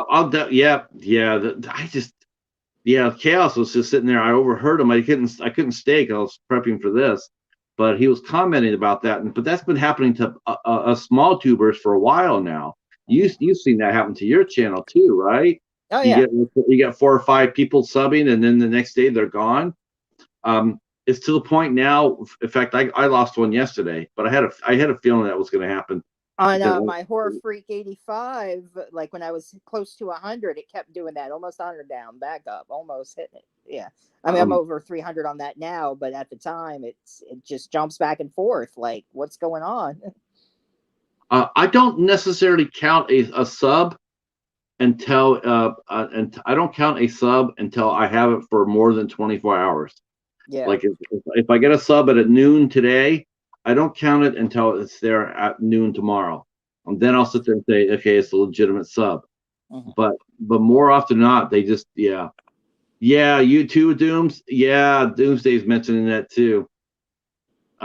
Even Casey has mentioned that it's happened to him too. We're gonna have to boost that up too. They deserve it.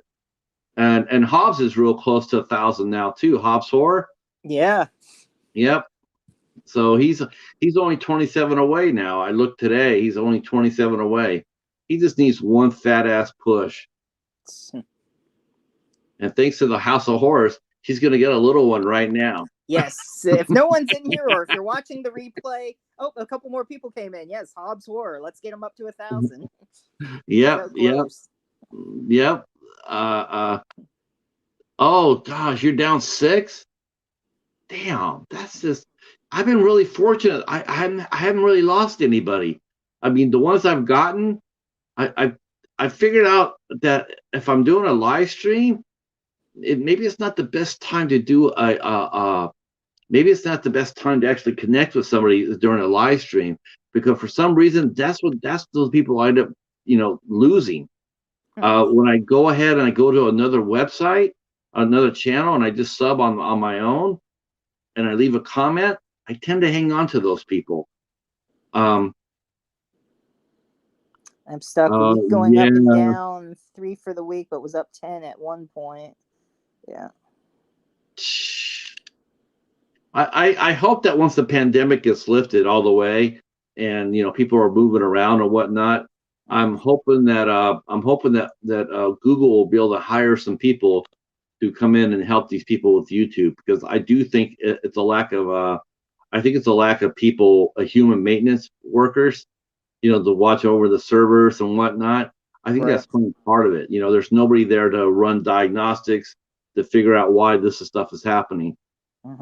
So hopefully that'll get fixed. Yeah.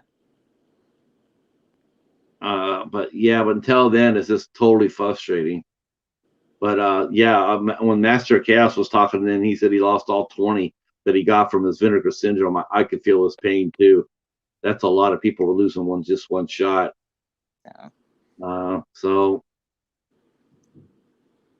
when is the Crypticon? When is the I had it up here. Let me go see.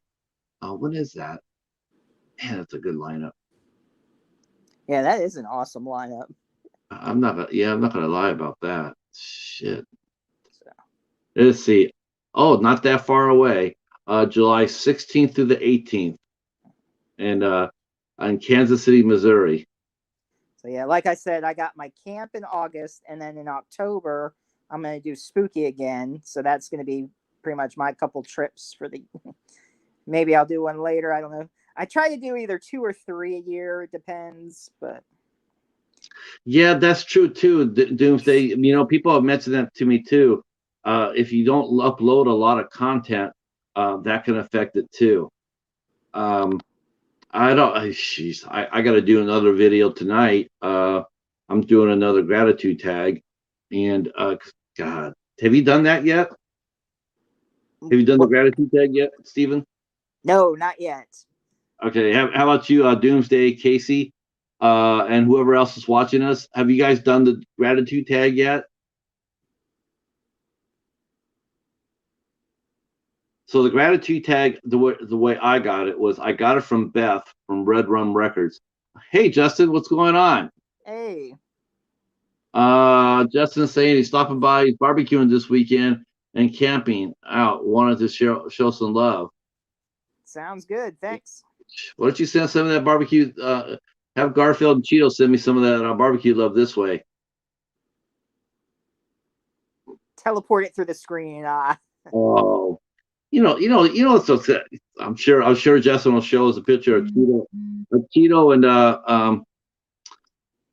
I'm sure that looks like Waffles might be coming back here in a minute. Oh, I wish so too, Justin. The gratitude tag I got from Beth from Red Rum Records, and what she did is she basically does a gratitude tag. She gets on there. She names about 10 to 12 people or whatever on her on her YouTube community that she's grateful to. She gives a little description of what they've done, how they impacted her life, her channel, or whatnot, and then she posts it online, right? And of course, the one thing I noticed that she said right away, she says, if you don't hear your name on here, please don't take it personal. I didn't name everybody. So of course, I understand that. Yeah. You can't name everybody. So I'm going like, okay, then David from David's Horror, He did one, and he mentioned me, and Hobbs. Sorry to interrupt. Mm. Chadrick Whitmore just came in and said hey to you and that he loves these live streams. Oh, all right. Hey, Chadwick, how are you, sir? Oh, yeah, live streams are tight. And guess what, Chadwick? I'm going to be knocking on your door real soon because you're going to get interviewed by me. Uh-oh, hold on. Keep talking, Steven. I got Waffles is pinging me. Oh, Waffles is pinging. All right. So, all right. So, yeah, Chadwick, the live stream's definitely a good time. So, I'll be doing this Let me more often. Oh, what was that?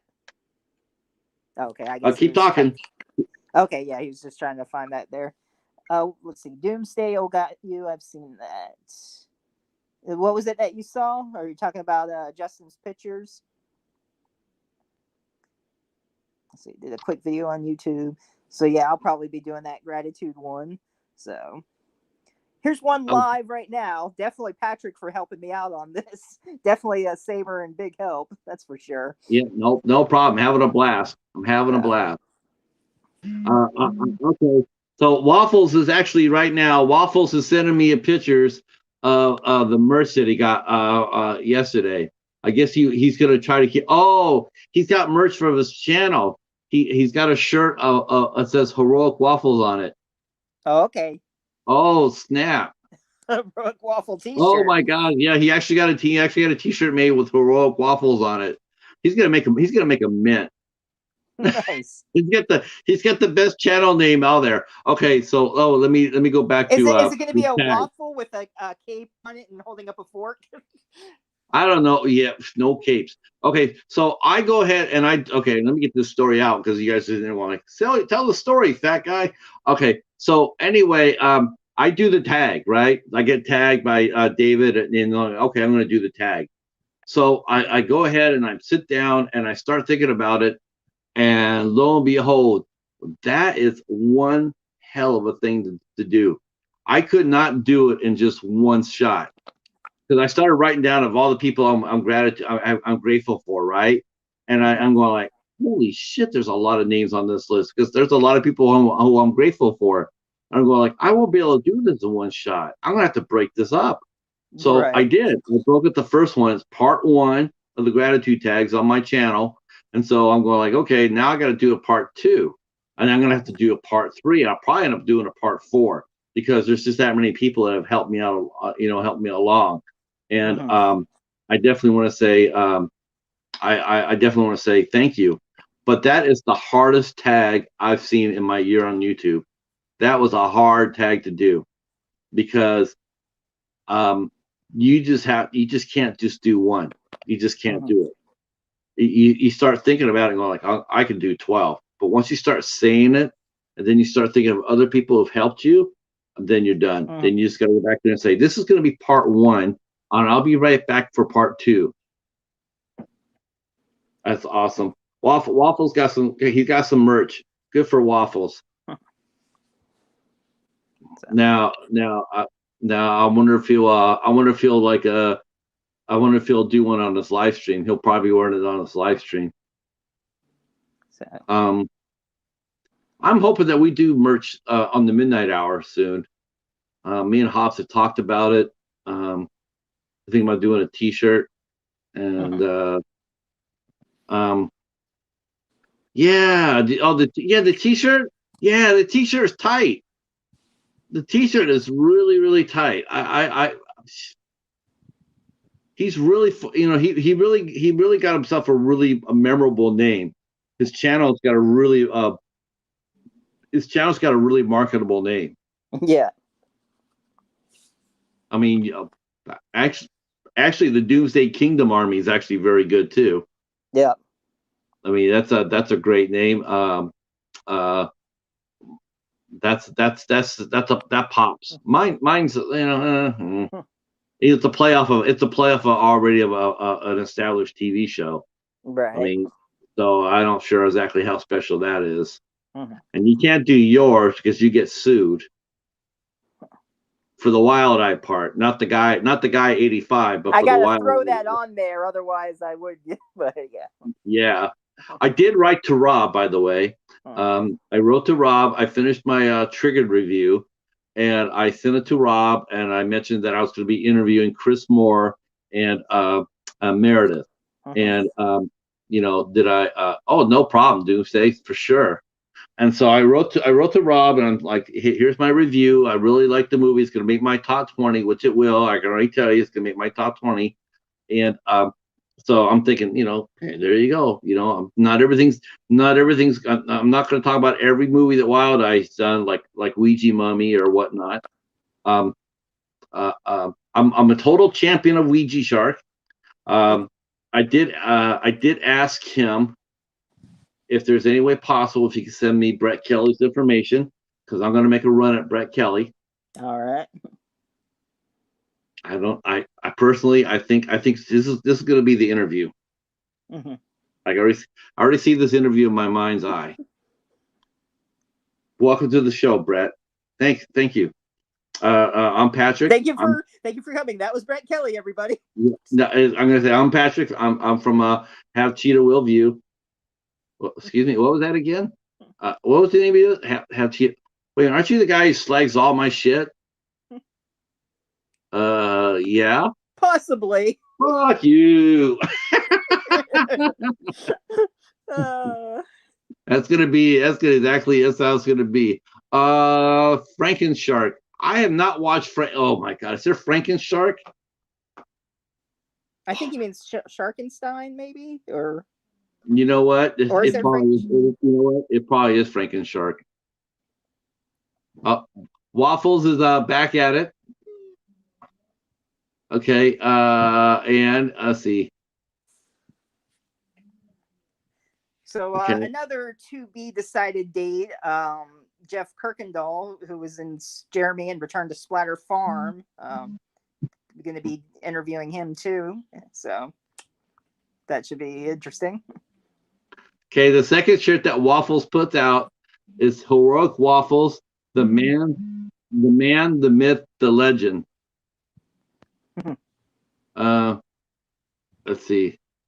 Oh, now he says, keep it between us. I haven't launched it yet. Well, it's a little too late for that, Michael, because I've been talking about Waffles first. You're a little late now, Waffles. Too late. Too late.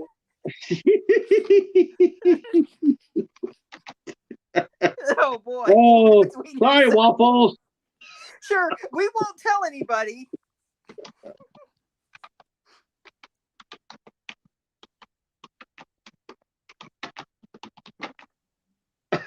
Oh shit. Oh gosh. Oh my god, that's too funny. That was too funny. Wait till he sees this stream. Wait till he comes back and watches it. It's like, tell him to go to about an hour and 39 minutes into it and watch it from there. Yeah, I'll have to do that. I'm like, oh snap. We spilled the syrup, Waffles. The syrup's out. Yeah, House of Horror scoop. Drinking that tea. We knocked over the syrup on that one. Oh damn! Let's see. Oh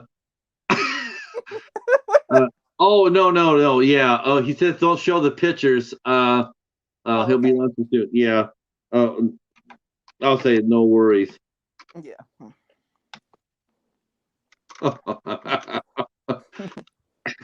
So only 50%. Yeah. All right, now here's a screenshot of it, everybody. Whoops. Yeah. I only told him what was on the. I already told him what was on it. I didn't show the shirt, but I already told him what was on the shirt. I got a good visual in my mind. Mm-hmm. Oh, wow. You know what? You guys could have combined. You guys could have combined and did a House of Waffles. Yeah. Frankenshark. What am I watching now? Probably was Brett. Oh, Brett. Yes.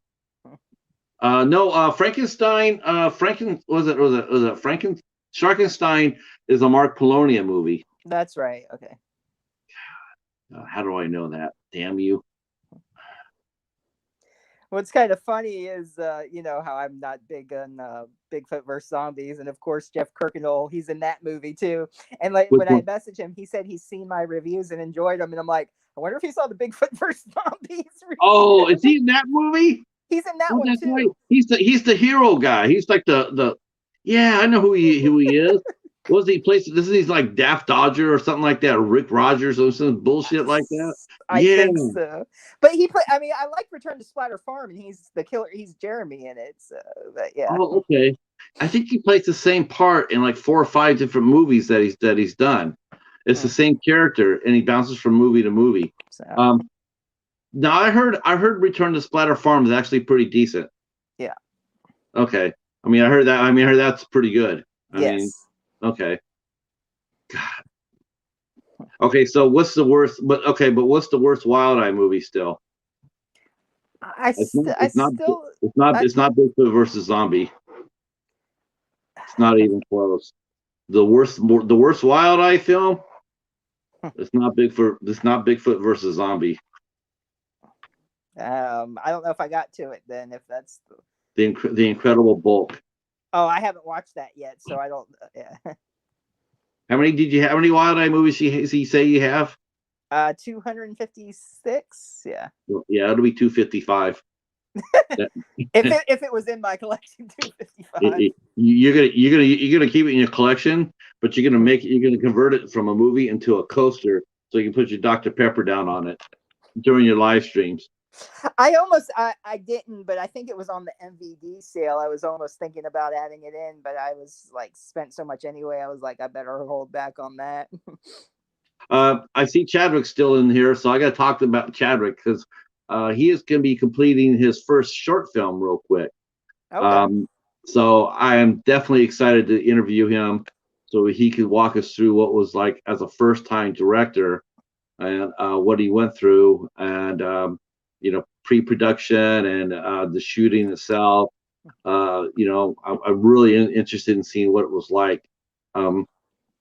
Because it's always fun to catch. It's always fun to catch them right there. Right when they're taking off.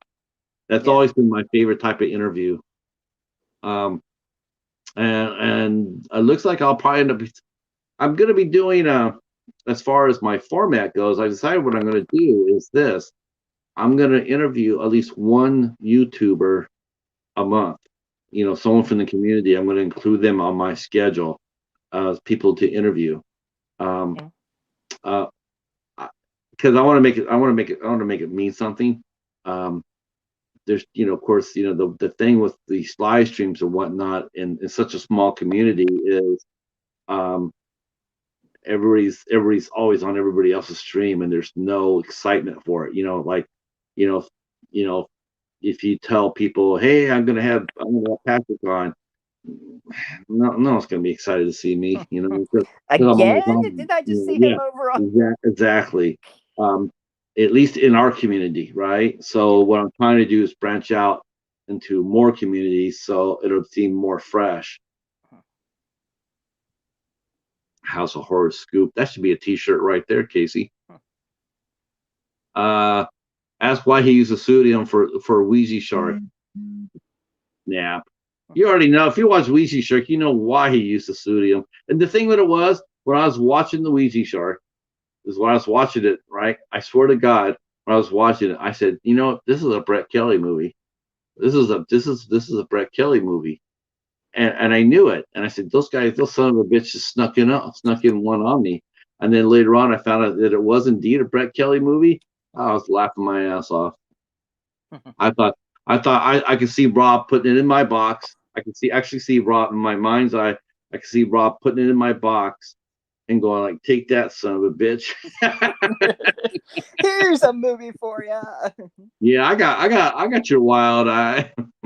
but yeah, Apex Predators 2 was a bad one. I was like, no blood in the shark attacks, and it looked like they were pulled down in undertow. That's it, and then just stock footage of sharks swimming underwater, and that's it. I'm like, now, really? Have you seen Shark Exorcist though?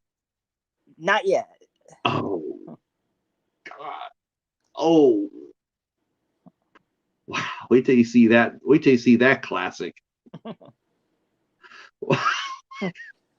Yeah, I reviewed that one for this. I reviewed that for the blog too. I got asked to. I got asked to. I got asked. I interviewed one of the girls who was a producer. She was asked to come and help finish the movie for Donald Farmer. Her name is, and so she agreed to. She had a small part in it, and then she said, she said, okay, I went to interview. I interviewed her, and then I got a copy from. I got a copy of Shark Exorcist from Wild Eye. So I was pretty excited because here's Elaine, my friend. She's in this movie. She's a nice lady, and I go Right. ahead and pop it on there, and Lord have mercy, I just felt like what just I mean just no, just no. I don't mind a bad movie. I really don't. I'm not harsh on it. I'm not a snob. I'm not an elitist. But it's like when you do a movie though, something like that, you gotta put a little. You gotta try.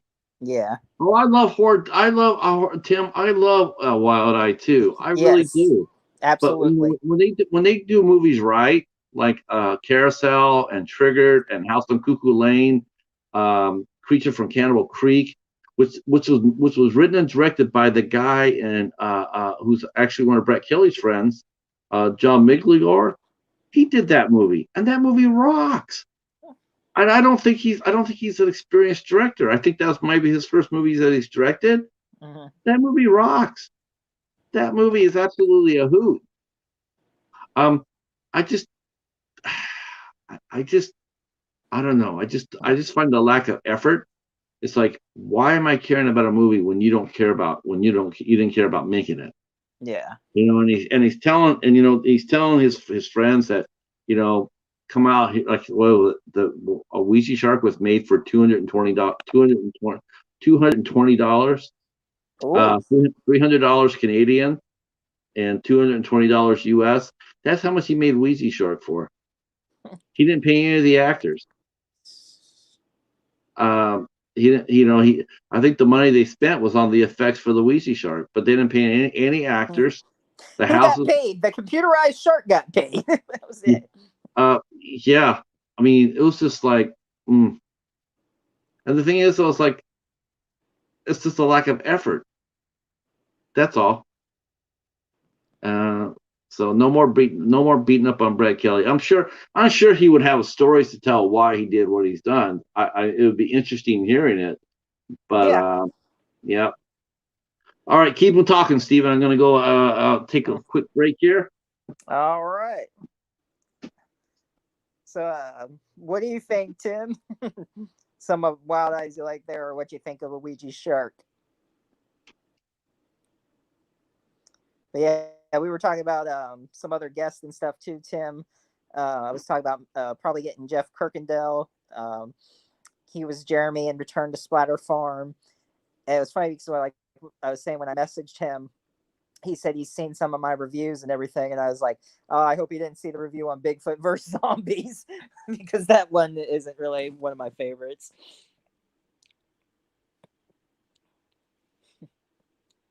And let's see, if you haven't seen says you just got here. Also, if you haven't checked my Facebook page, on June 12th, of course, I got Steve Radinsky, writer of co-writer, director, and Joe the Pizza Guy in Carousel. And then on June 26th, get my dates right here. Clint Carney, who did effects on Gone Girl, Cloverfield, The Paradox, uh, Santa Clarita Diet with Drew Barrymore, where she was a zombie. He designed the like spider zombie creatures that they coughed up. So it should be interesting. Good times coming up. So stay tuned on the guest pages, and got some other people getting some dates announced.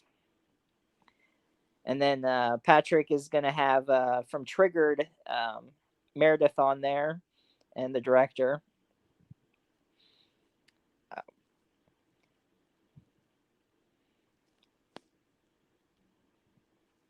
and let's see what other stuff we got coming out here. Clint Carney was on Dry Blood, the Dread Central Presents. I don't know if anyone has watched those. That was his first movie that he wrote, directed, and starred in. Yeah, let's see what else news we got. I'll probably watch it for next week's show. There's a fan film that came out called It's Me, Billy, and it's sort of a sequel to Black Christmas. So that looks like that should be pretty interesting. I know some people, I saw they're airing it on YouTube, and some people already did some reviews on it. Some more spoilers. I haven't watched them yet because I want to watch the movie first, of course. And I had also mentioned earlier, Hulu's going to reboot Hellraiser, and then Dread Central. They released a little bit of a longer trailer for the new Dexter coming back after all these years. So that looks like it's going to be interesting for any Dexter fans out there. They showed him in his new identity. He's going by Jimmy, and he was walking through town, and he had walked by a shop, and it showed a knife. Let's see. Do you have a top 10 video for your favorite Wild Eye movies? We did the cover art one, I remember. But as for Wild Eyes, I don't believe I have that. Just the Wild Eye Wednesdays and the Wild Eye Week, as well as my unboxings. And then recently, of course, the overview of every single title I have so far. I mean, I should probably do a top 10 soon.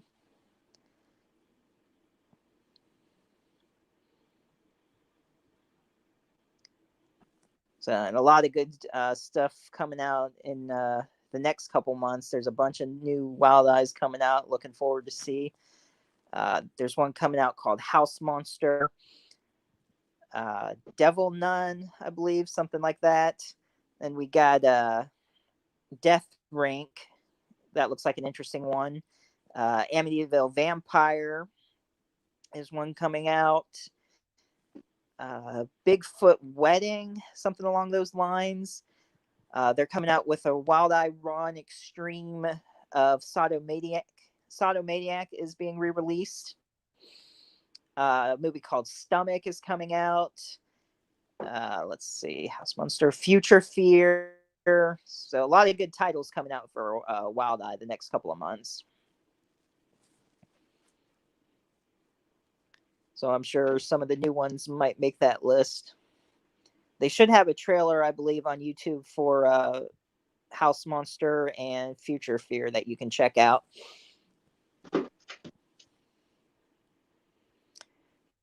But I guess if that's a request, Casey, I'll go ahead and do a top 10 video soon.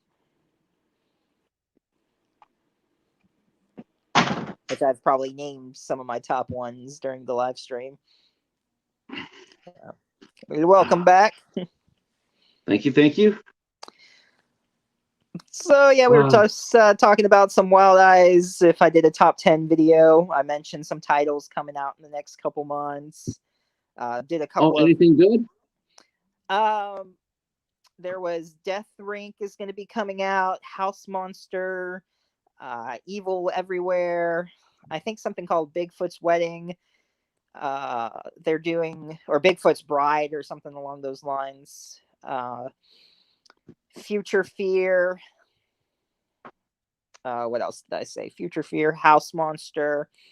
A Raw and Extreme called Stomach. Another one, Sodomaniac is going to be re-released as a Wild Eye Raw and Extreme. Sodomaniac? Yeah. Mm-hmm. Like SODMO, like Sodom, like Sodomize, Sodomaniac. Oh Lord. And then I mentioned, which I'll probably go into more detail next week. They did a fan-made film that I guess came out yesterday on YouTube. It's Me, Billy. It's kind of a Black Christmas sequel, so I'll probably check that out within the week. Is that from Wild Eye too? No, it's a fan film that they're released on YouTube called It's Me, Billy. And it's like a Black Christmas sequel years later, and she's the granddaughter of the character from the movie. So There's some Okay. spoiler I heard reviews. about that. I guess I have to. I guess I have to watch it. How long's the movie? I mean, I wrote it down actually. It's 42 minutes and 26 seconds. So who knows oh, how long after is the credit, but so maybe about a 40-minute short film.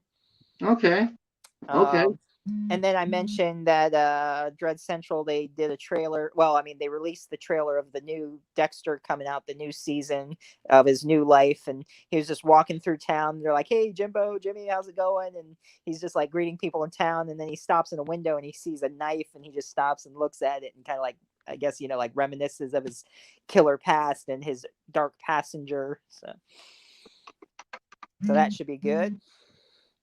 And then some non-horror Leverage Redemption is going to be on IMDb with Christian Kane. I don't know if you remember that show Leverage, the Yeah. drifter, and yeah. Is So that they're isn't Lever supposed to be coming back? that's what's coming back. It's called Redemption, and Okay. Hodge is in it. His sister is going to be joining the group, and they have some new people joining. But you also got the few of the originals. Yeah, so it should be Man, good. I'm a huge Christian Kane fan. I Christian think Kane's that awesome. he is awesome. What's Um, funny is I went to the Buffy conventions, Buffy and Angel, and so I met him quite a few times, and it was funny because I was 18 at the time, and he was about to go to a club, and he's all like, "Hey, you want to come along?" And he's like, "Wait, how old are you?" And I was like, "Oh, 18." Thinking I'm 18, I can go, well, pretty much whatever. And he's like, "Oh, you got to be 21." He's like, "Got a fake ID?" I mean, that's awesome. Like it, that's how it much would he. have been funny. It would have been funny if you would have said no, and he said, "Do you want to buy one?" Well, yeah, if he would have bought one, I'm like, why do you have one? Because Lindsay would have had one up his sleeve. Oh yeah, of course, Lindsay would have had one. Wolfram and Hart, he would have hooked me up. But I mean, I thought that was funny. That he actually wanted me to come along, but unfortunately, I couldn't. Um, but I have to admit, I had mixed emotions. And I was really surprised to see when he died on Angel. I did not see that coming. oh, I know It, his death was like really. it, it was like brutal. Yeah, and And even he was like, he's like, Angel supposed to. yeah, Angel's supposed to kill me, and um, but you know what? You really never truly knew exactly how strong Andy Hallett's character was. Mm-hmm. You knew he could sing, and people sing, he could figure out things, but you never really knew exactly how powerful he was. Like he used the gun. Mm-hmm. I got the impression that he didn't need to use the gun, that he was actually doing Lindsay a favor by doing so. Yeah. Um, but I did like I have one season of Leverage, but whenever I collect TV shows, um, for Angel, oh, oh hell yes, Casey. No, no, that's one of my favorite episodes of any TV show ever. Is the last one, Angel. But holy Christ, Hobbs is here. oh, Hobbs is here, and We he's were throwing. doing a little promoting for you earlier to get you up to that 1,000. He's throwing a donut, a knife, a tomato, and fig Newtons from France. I have no idea what the bashback lavac is. I think I keep on thinking that's got to be some sort of code. Well, let's see. Backwards, it would be Hesheb Cab Cab. Haval. Yeah. Oh, thanks. Yeah, definitely. We'll see you tomorrow night for the midnight hour at Have a 10 good o'clock. one. At 10 o'clock on Horror Spices channel. All Uh, right. Hobbs is working, so. yeah, Hobbs is working, so yeah. I'm sorry about that, Josh. Don't worry though. We already pushed you. We're gonna push you again here in a minute. We're gonna get some people in here, and then let's see. Casey says I went online and bought 5 hardcover of the concert. Oh, of the after I continuation saw. comics. Oh, Yeah. They did they continued Angel story in a comic book. Um, uh, uh, God, J. August Richards' character. God, Gun. Yeah. yeah, he came up. Did you see the comics? No, I didn't read those. I should probably get my Oh, hands. he actually became a real vampire. Oh He man. became a vampire. Yeah, I think I think as far as I know, uh, I don't know if they're still writing it or not. I don't know if they're still writing the Buffy and the Angel comic book or not. I know Josh Weldon called it a season 7 because or season Season 6. eight, because 7 was the last. Oh, for Buffy, yeah. So season 8. It's a song Uh, from Ministry of. oh, okay. Well, speaking, yeah. So one of the what I went and talked to my old friend or Static X. Oh, Mhm. your buddy here booked Static X. Yep, that was one of mine. I have him play at Marsugi's. Great band, great band, and donuts. That's a Chew sign of a. donuts. That's a sign. That's a friendly sign. When Hobbs is all right in the world, we see donuts. They're not the killer donuts, I hope. Not the killer donuts. Um, there's a buff. Oh, okay. Doubt the rice would be at two separate studios at the same time. Yeah, who knows? I I don't know. know. I I haven't don't know watched what it all yet. I need to. They took the comics of Buffy, and then they put it on a DVD too. I started watching it, and there's like one where Dawn became like a giant. It was really weird. you can be more. You have more creative freedom in a comic book than you Yeah. do a TV show. Yeah. Um, but whenever I get a TV show, whenever I collect a TV show, I like to collect the whole series if I can before I watch it. Um, Especially now, because now most TV, it's all connected. There's very Yeah. few TV shows that are just all standalones. There's always some sort of connection going on, some storyline arc all the way through. And so if you pick it up and you watch it, you can get lost. It's very few that you just, you put it on there, watch it, and not, anthology series are like that. You can pick up any anthology series and that's, whatever season it is, like American Horror Story. Yeah. Um, you can, you could actually, oh, we're getting our notice that Cody and the Coast to Coast boys are going live. I didn't think Cody was going to be on tonight. They said that Ben was going to be hosting. Cody's son graduated from high school yesterday, Okay. so that's good. That's good. Well, no, I was saying I was. Phew, gosh. All right, I lost track. That happens. Have a senior moment. You were talking about anthologies and American Horror Anthology series Story. are all standalone. They actually Um, did have a crossover with the Coven later on. The witches were in another season of American oh, Horror Story. So, I'm trying to collect the whole series. I mean, before I start watching it. yeah. Um, some series I do better than others. Mm. As far as getting complete series, I mean that's a real hard thing to do. Some of these shows, I mean, some of the shows are not too bad. Like they're 4 seasons or 5 seasons. They're you have a fighting chance of getting it for a decent price. But Right. some of the series like Supernatural, oh Mm. Lord, Lord. Good old Supernatural. Yeah. The Devil's Credit. Buffy used to be one of the shows that I would see all the time out in the wild at thrift stores. I would see Buffy all Oh, the time, Buffy was always out there. Yeah. everywhere. And now I can't find it to save my life.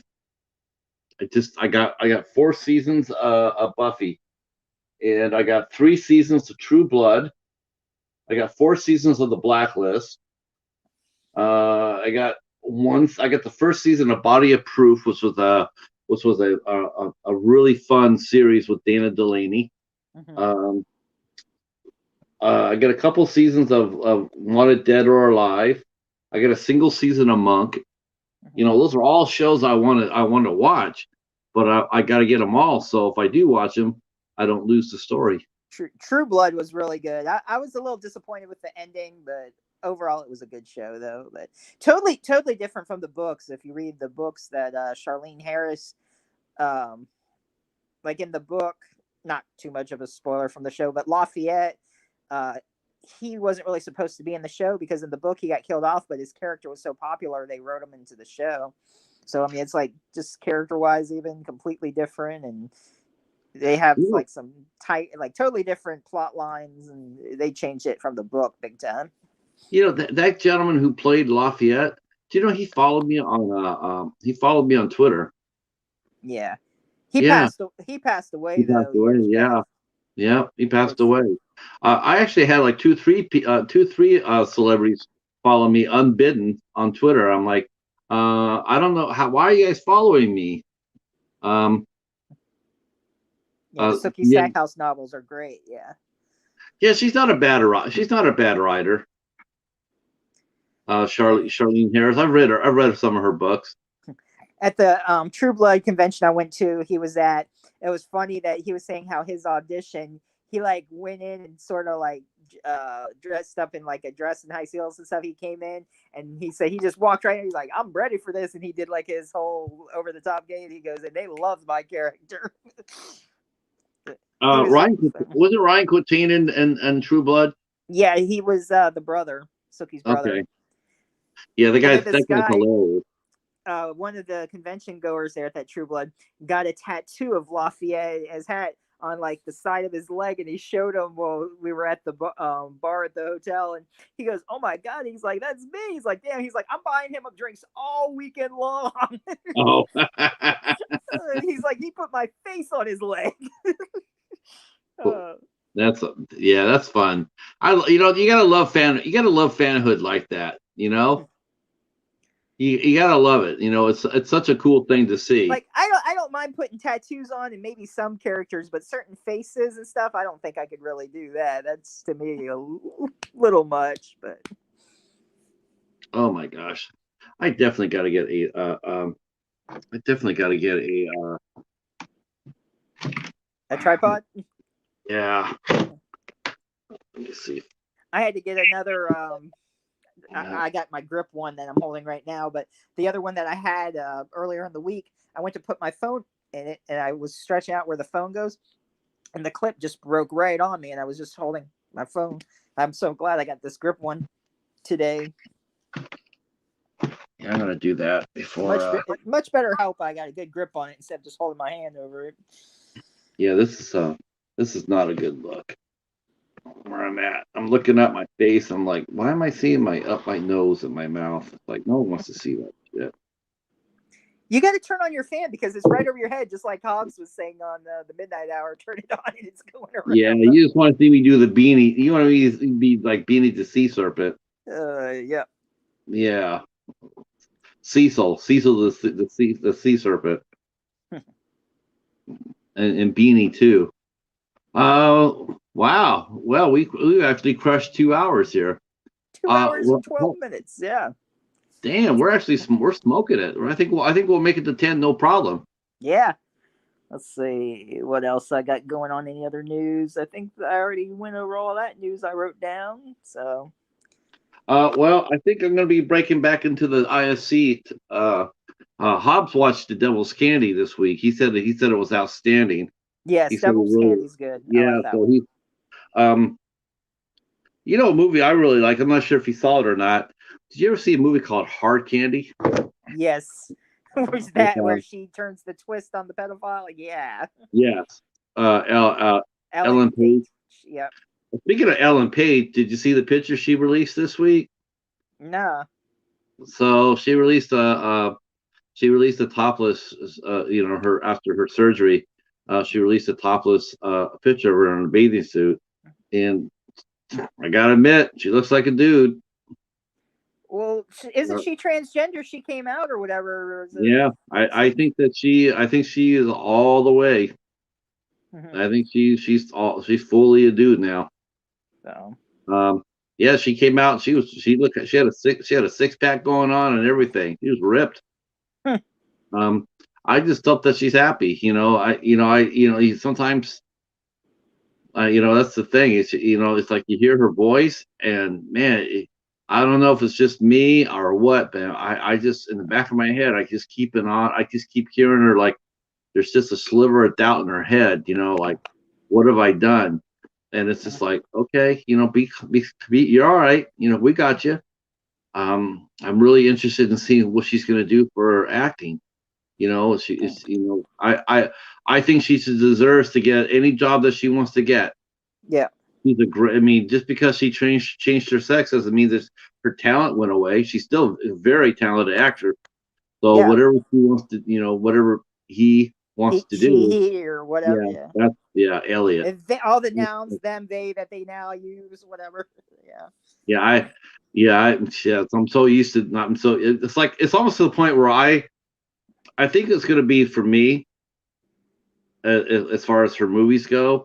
Um, Whenever the movie that she's in is was her as a woman, Hmm. it's going to be a she. And Yeah. if Elliot does a movie and he's a male, then I'll dress him as a male Yeah. because I can't sit there and write. I'm watching Ellen Page and Hard Candy. I can't sit there and say Elliot Page. It's like that's not Elliot Page on the screen. That's Ellen Page. Right. It's gonna be a little bit it's gonna be a little bit of a stickler. Yeah. Well, like But you said, just whatever movie it is. I mean, that's who was. I mean, at the time, who it was. Yeah. because I plan to go back and review Hard Candy. I watched it and I was blown away by it. That movie was that movie was good, I haven't real watched good. that in years, but I remember that Man, though. What she did to him. and she fucked his world all up. Oof. Man, she Yeah. she No just spoiler alerts if you haven't seen it, but see Hard Candy. Man, it's that was a great movie. And Patrick Wilson was in it as a bad yeah, guy. And it was just like, yeah. man, yeah, it was so shocking to see him in that role because every time I've always seen him, he's always been a good guy. Yeah. Hmm. But I did see him in a movie which caught me by surprise too. He did an IFC movie called The Ledge with Charlie Hunnam and Terrence Howard and Liv Taylor. Wow, that was a good movie. That was really good. But Terrence Howard is one of my favorite actors too. I wish he did more horror films. Yeah. I know he does a lot of cop movies. Yeah. A lot I of the noticed stuff, that. Yeah. yeah, but or he does those romantic movies, the rom coms or whatever. But man, Yeah. I sort of wish he did more horror. And I don't know too. I mean, I know they changed him out for Don Cheadle after the first Iron Man. Yeah. You know what? I love Don Cheadle to death. I do. But man, I gotta admit, I wish they would have kept Terrence Howard. I think he was a better. I think he would have made a better War Machine. Hmm. But that's just me. I I kind of think. thought that too. I was like, oh, Yeah. I mean, well, uh, um, I'll tell you the movie I'm gonna watch from my ISC stack. I'll show you which one. I'm surprised. You'd be surprised I haven't watched it yet, but I'm watching it this week.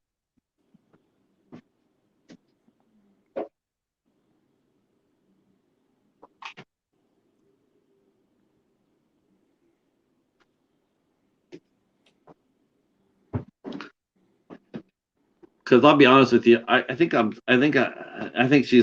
she's really good actress. I really like enjoy watching her. Um, I saw her in The Equalizer. She had a small part in Equalizer, okay. and then she did this movie here. Haley Bennett in Swallow. Swallow. That sounds familiar. Is that with like the pills or something or It's drugs? with, it's with everything. She Oh, swallows everything. If she can put it in her mouth and swallow it, she does. giggity. Um, That's Quagmire. the picture that she's holding, Hmm. it's a thumbtack. Oh, It's a tack. Yeah. So um, I just heard that movie's just been absolutely insane. She should have got an Oscar nomination for it, quite honestly. But that's the movie I'm going to break into this week. Let's see if that's on Tubi, maybe, or else Soap Today, one of the two. I'll have to watch that if it is. I think it'll probably be on AMC Plus because they do ISC the ISC movies on AMC Plus. Okay. Let's see. Do a search. Swallow. Sorry, I don't know that. Oh, that's right. It won't work for Tubi. I gotta type it in. That's funny. Alexa was like, "I go Swallow." Sorry, I don't know that. That's a great cast too. It has oh yeah, this is for Hobbs, by the way. This is for Hobbs. Uh, see, it has Elizabeth Marvel in it, and that was for Hobbs.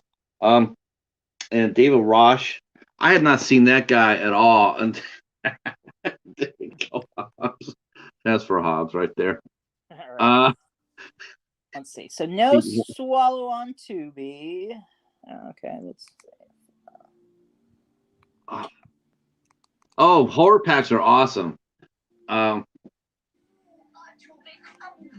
well, Mill Creek has actually puts out a lot of those. Mill Creek and Echo Bridge, Chadwick, they put out a lot of those public domains or half public domains or not, and they'll put 50 movies in a single block. Swallow. And yeah, those things are amazing. Let's see. I've gotten a few of those horror packs. Like I got sent a copy of eight Bad Shark movies. Oh yeah. Mill Creek sent me 7 Bad Shark movies plus there's an alligator one, or 6. I think it's six sharks movies, and 1 alligator one. I got 4. I got a collection of 4 Doomsday movies. About nature. Yeah, those kind of compilations are a lot of fun. See, nothing on Cyberflix. Let's see, Soap Today. I might not be able to find Swallow, like you said, unless it's on the. Yeah, it's gonna be on AFC Plus.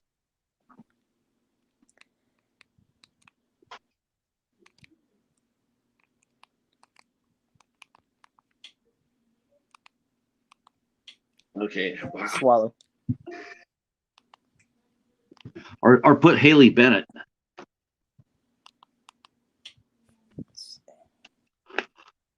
Oh, I found it. It's on Soap Today. That website I was telling you about. It's on there. 2020 Okay. Swallow. Yep. So I got this right here, Chadwick. I got this one. This is 50 classic horror movies, and pretty much all public domain movies. And this is from Echo Bridge. I remember seeing that. That's a nice set. Yeah. Yeah, this is nice. I actually won this from Anthropomatic Fiend, his contest. So I haven't broken into it yet, but I know I will because there's a lot of creature features in there. So I'm looking forward to seeing some of those. When I grew up, I used to see them all the time on my local TV station. Mm-hmm. Wow, look at me breaking out shit. I never used to be able to do that.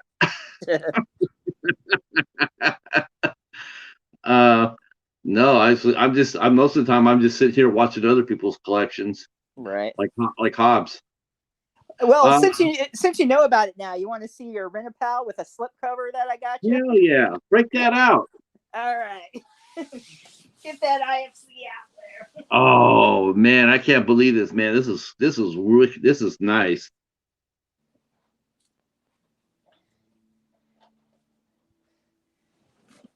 Alrighty then. That was awfully kind of you. Wow, yeah, that's it. The back. Yeah, that's it. Wow. And of course, that's the slipcover. So. Wow, thank you so much. That's very kind of you. Yeah, no problem. Yeah. Wow. Yep. Because I expected it to be at my library this week, so I was going to say, but now I don't have to worry about it. Yeah, but I was just gonna throw that in when you said it. Though I'm like, no, don't get a double. I'll just might as well tell you. Oh, So but that was your third bonus. That was your extra bonus prize since you won it oh, anyway. okay. So, Nice, nice. so yeah. Uh, you know, me and Hobbs have talked about this for the midnight hour. We're still trying to come up with an idea for a contest giveaway, and we still have not been able to brainstorm and one into play. Mm-hmm. I was thinking about doing a scavenger hunt. Mm-hmm. I might try that on the. I think I could probably do that with 8 questions with. I could probably do that better on that series because I can always tie it into my blog because it's really because um but I'm trying to figure out a good contest that we could do for the midnight hour Mm-hmm. that could to generate some activity. I like the idea of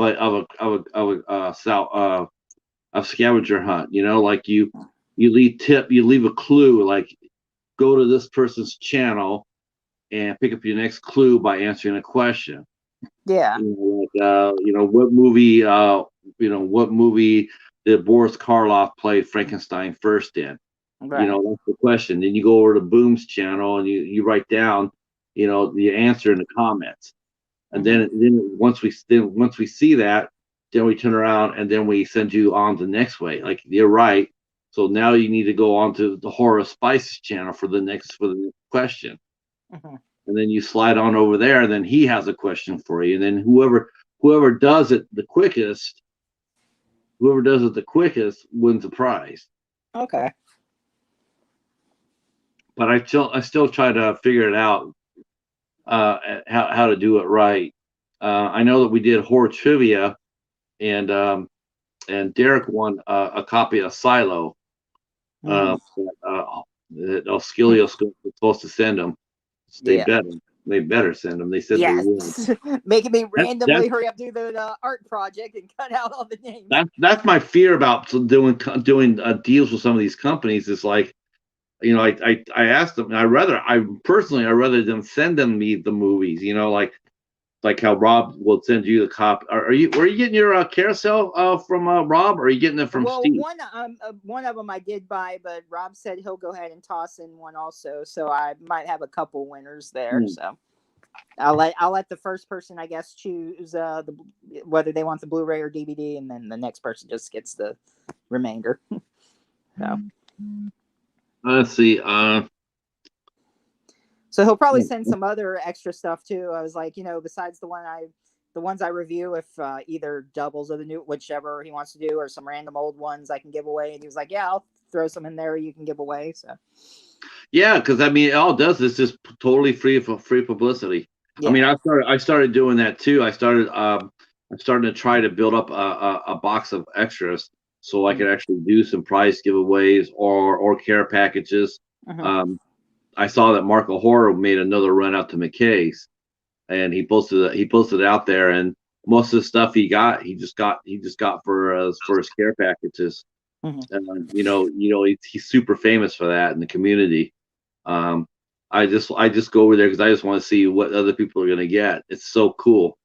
I like to be in a position to do that. Yeah.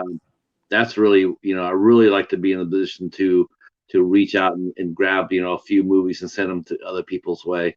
I'm blown away by the generosity of people. Yeah. I truly am. I mean, like from you, Casey. I mean, Casey's package was just booyah. I mean, it was like amazing. Mm-hmm. Shinobi. I'm just just amazed. Waffles to send me something, he said, and it's just out of the blue. It's like, thank you.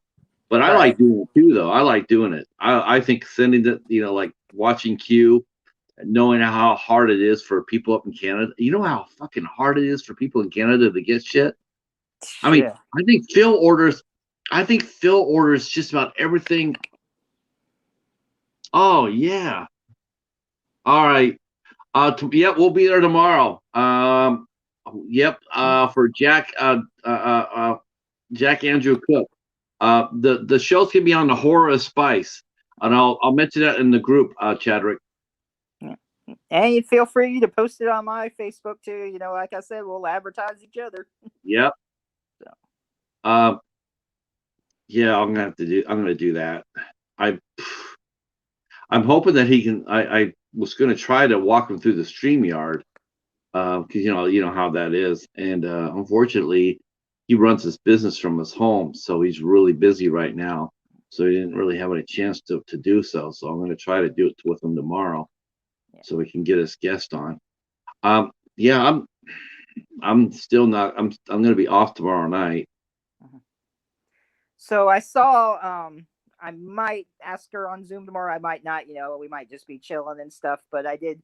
She did see the message of me sending her. Ask her if she was familiar with StreamYard. So we might test that out if she's not. So I'm sure she'll get back to me on that. So. Yes, please ask her that. Make Mm. sure that she can do it. Yeah. Walk her through it. I mean, so there's no snafus, Mhm. if she, so yeah, that'll be. I'm And going to be doing that. I'll even ask her, like, depending on her time, no big deal. Maybe just do like a 2 or 3 minute, just a like demo, just to see how it runs real quick, and Right. and then if anyone comes, if I mean, let's say someone does come on, I'll just be like, this is an interview. We're just testing, just chilling out, just saying how's our day, and she'll be on the Oh whole yeah, or Pops and Horror. you can delete it too. I Yeah, mean, you can delete the you can delete video. it as Yeah. well. Yeah. So, So I found that out too. mhm. So that's good. But yeah, that way, because I'm going to be doing that with everybody else that I talk to, because that way they're not surprised. Like Daniel didn't know that. We had to go through email for Daniel to go on us with last week. Mhm. He had an iPhone, but he couldn't go through it. He couldn't go through iPhone. So I so- use an iPhone. That's weird. He couldn't go through. yeah, I don't think he just loaded it up though. Um, Oh. so Well, then on I'll my be. end, I did have some issues too, apparently, for that 24 or 48 hours. But I'm gonna be going. I'm gonna be walking Meredith through it because I don't think she's done it yet. So a couple, 10 days out, a week, 10 days out, I'll yeah, contact whoever I'm with, and then go through it that way. yeah. Um, so I'm pretty excited about that. I'm pretty excited. I'm glad to host. I'm really excited about hosting the show. It's a Mhm. whole different way. It's a whole different weight when you know that you're hosting. It's yeah, Yeah. it's just Speaking weird. of which, I guess I should go ahead and let Steve know too, and Clint, and let them, make sure they can go through it. And Yep. you Ask them if they've ever done Yard Stream or StreamYard. StreamYard, yeah, And if they haven't, then yeah, you need to walk them through it. So definitely, just yeah, in case there's snafu, yeah. and yep, uh, yeah, because I'm surprised how many people have not yet done live streaming yet. There's a lot of people that haven't done it. Mhm. So it's important to walk them through it. And now that I know that, I'm sitting over there going like with Daniel because he's like, I'm sitting, well, I sent him the link, and then I wasn't hearing back from him. So of course, my anxiety goes up because it's like, are you okay? Are you okay? Are you okay? It's like, and What's then going on? yeah, what's going on? It's showtime. Where's the cheetah? So I sent him the link through email, and then it was all good. Okay, So it's like, ooh, thank God. yeah. Yep. This will build up slow for you, but this is another reason why I was trying to talk you into slowing down a little bit too, because Mhm. you advertised this all week, and it's a little bumpy, Mhm. and you do not want to have guests come on like this. Mhm. We got to find you a co-host. Yeah. Um, God, I'm trying to think of who we could ask. Steve, have you talked to Creepy Calvin? No. I've told him toss him out. Creepy I, Calvin. Okay. yeah, why not? Um, I'm sorry, Casey wasn't feeling up to snuff. Because he really saved my ass. Holy Mhm. shit! I went back and I watched that. I watched that like twice now, 3 times. Man, he saved my ass. Mighty Casey in the comes through in the clutch. Um, yeah. I'm gonna go look at your overview video too. Um, Yes. I think I it's like think a 7-minute video. Damn, you got all 254 in 7 minutes? So yeah. How did you do that? I took picture. I took the time. It took a while to do this. I took a picture of each cover and let it go for a few seconds, and then I put music to it in the background, and they flashed all the way through, and I recorded. I took a record of each photo.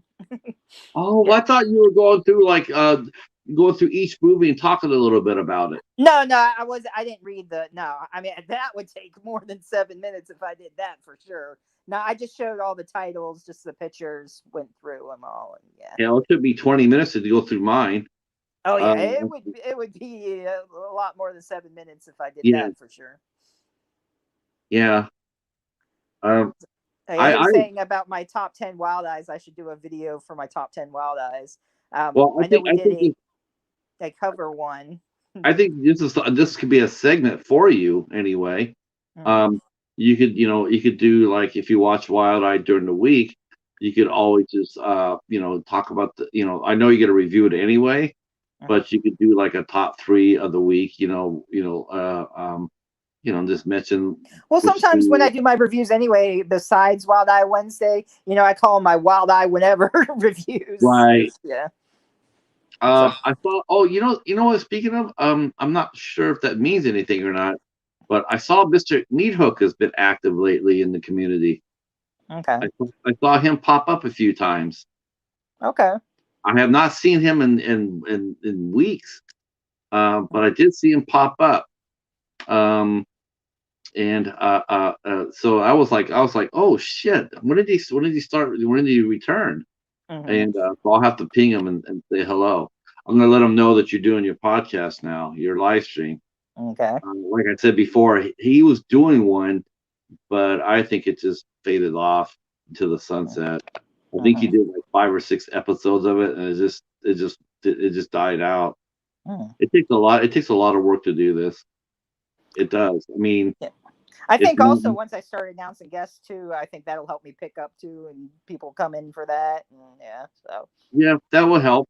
Um, I will definitely have to. You definitely put it in your group here, and hopefully we get some good replays out of it.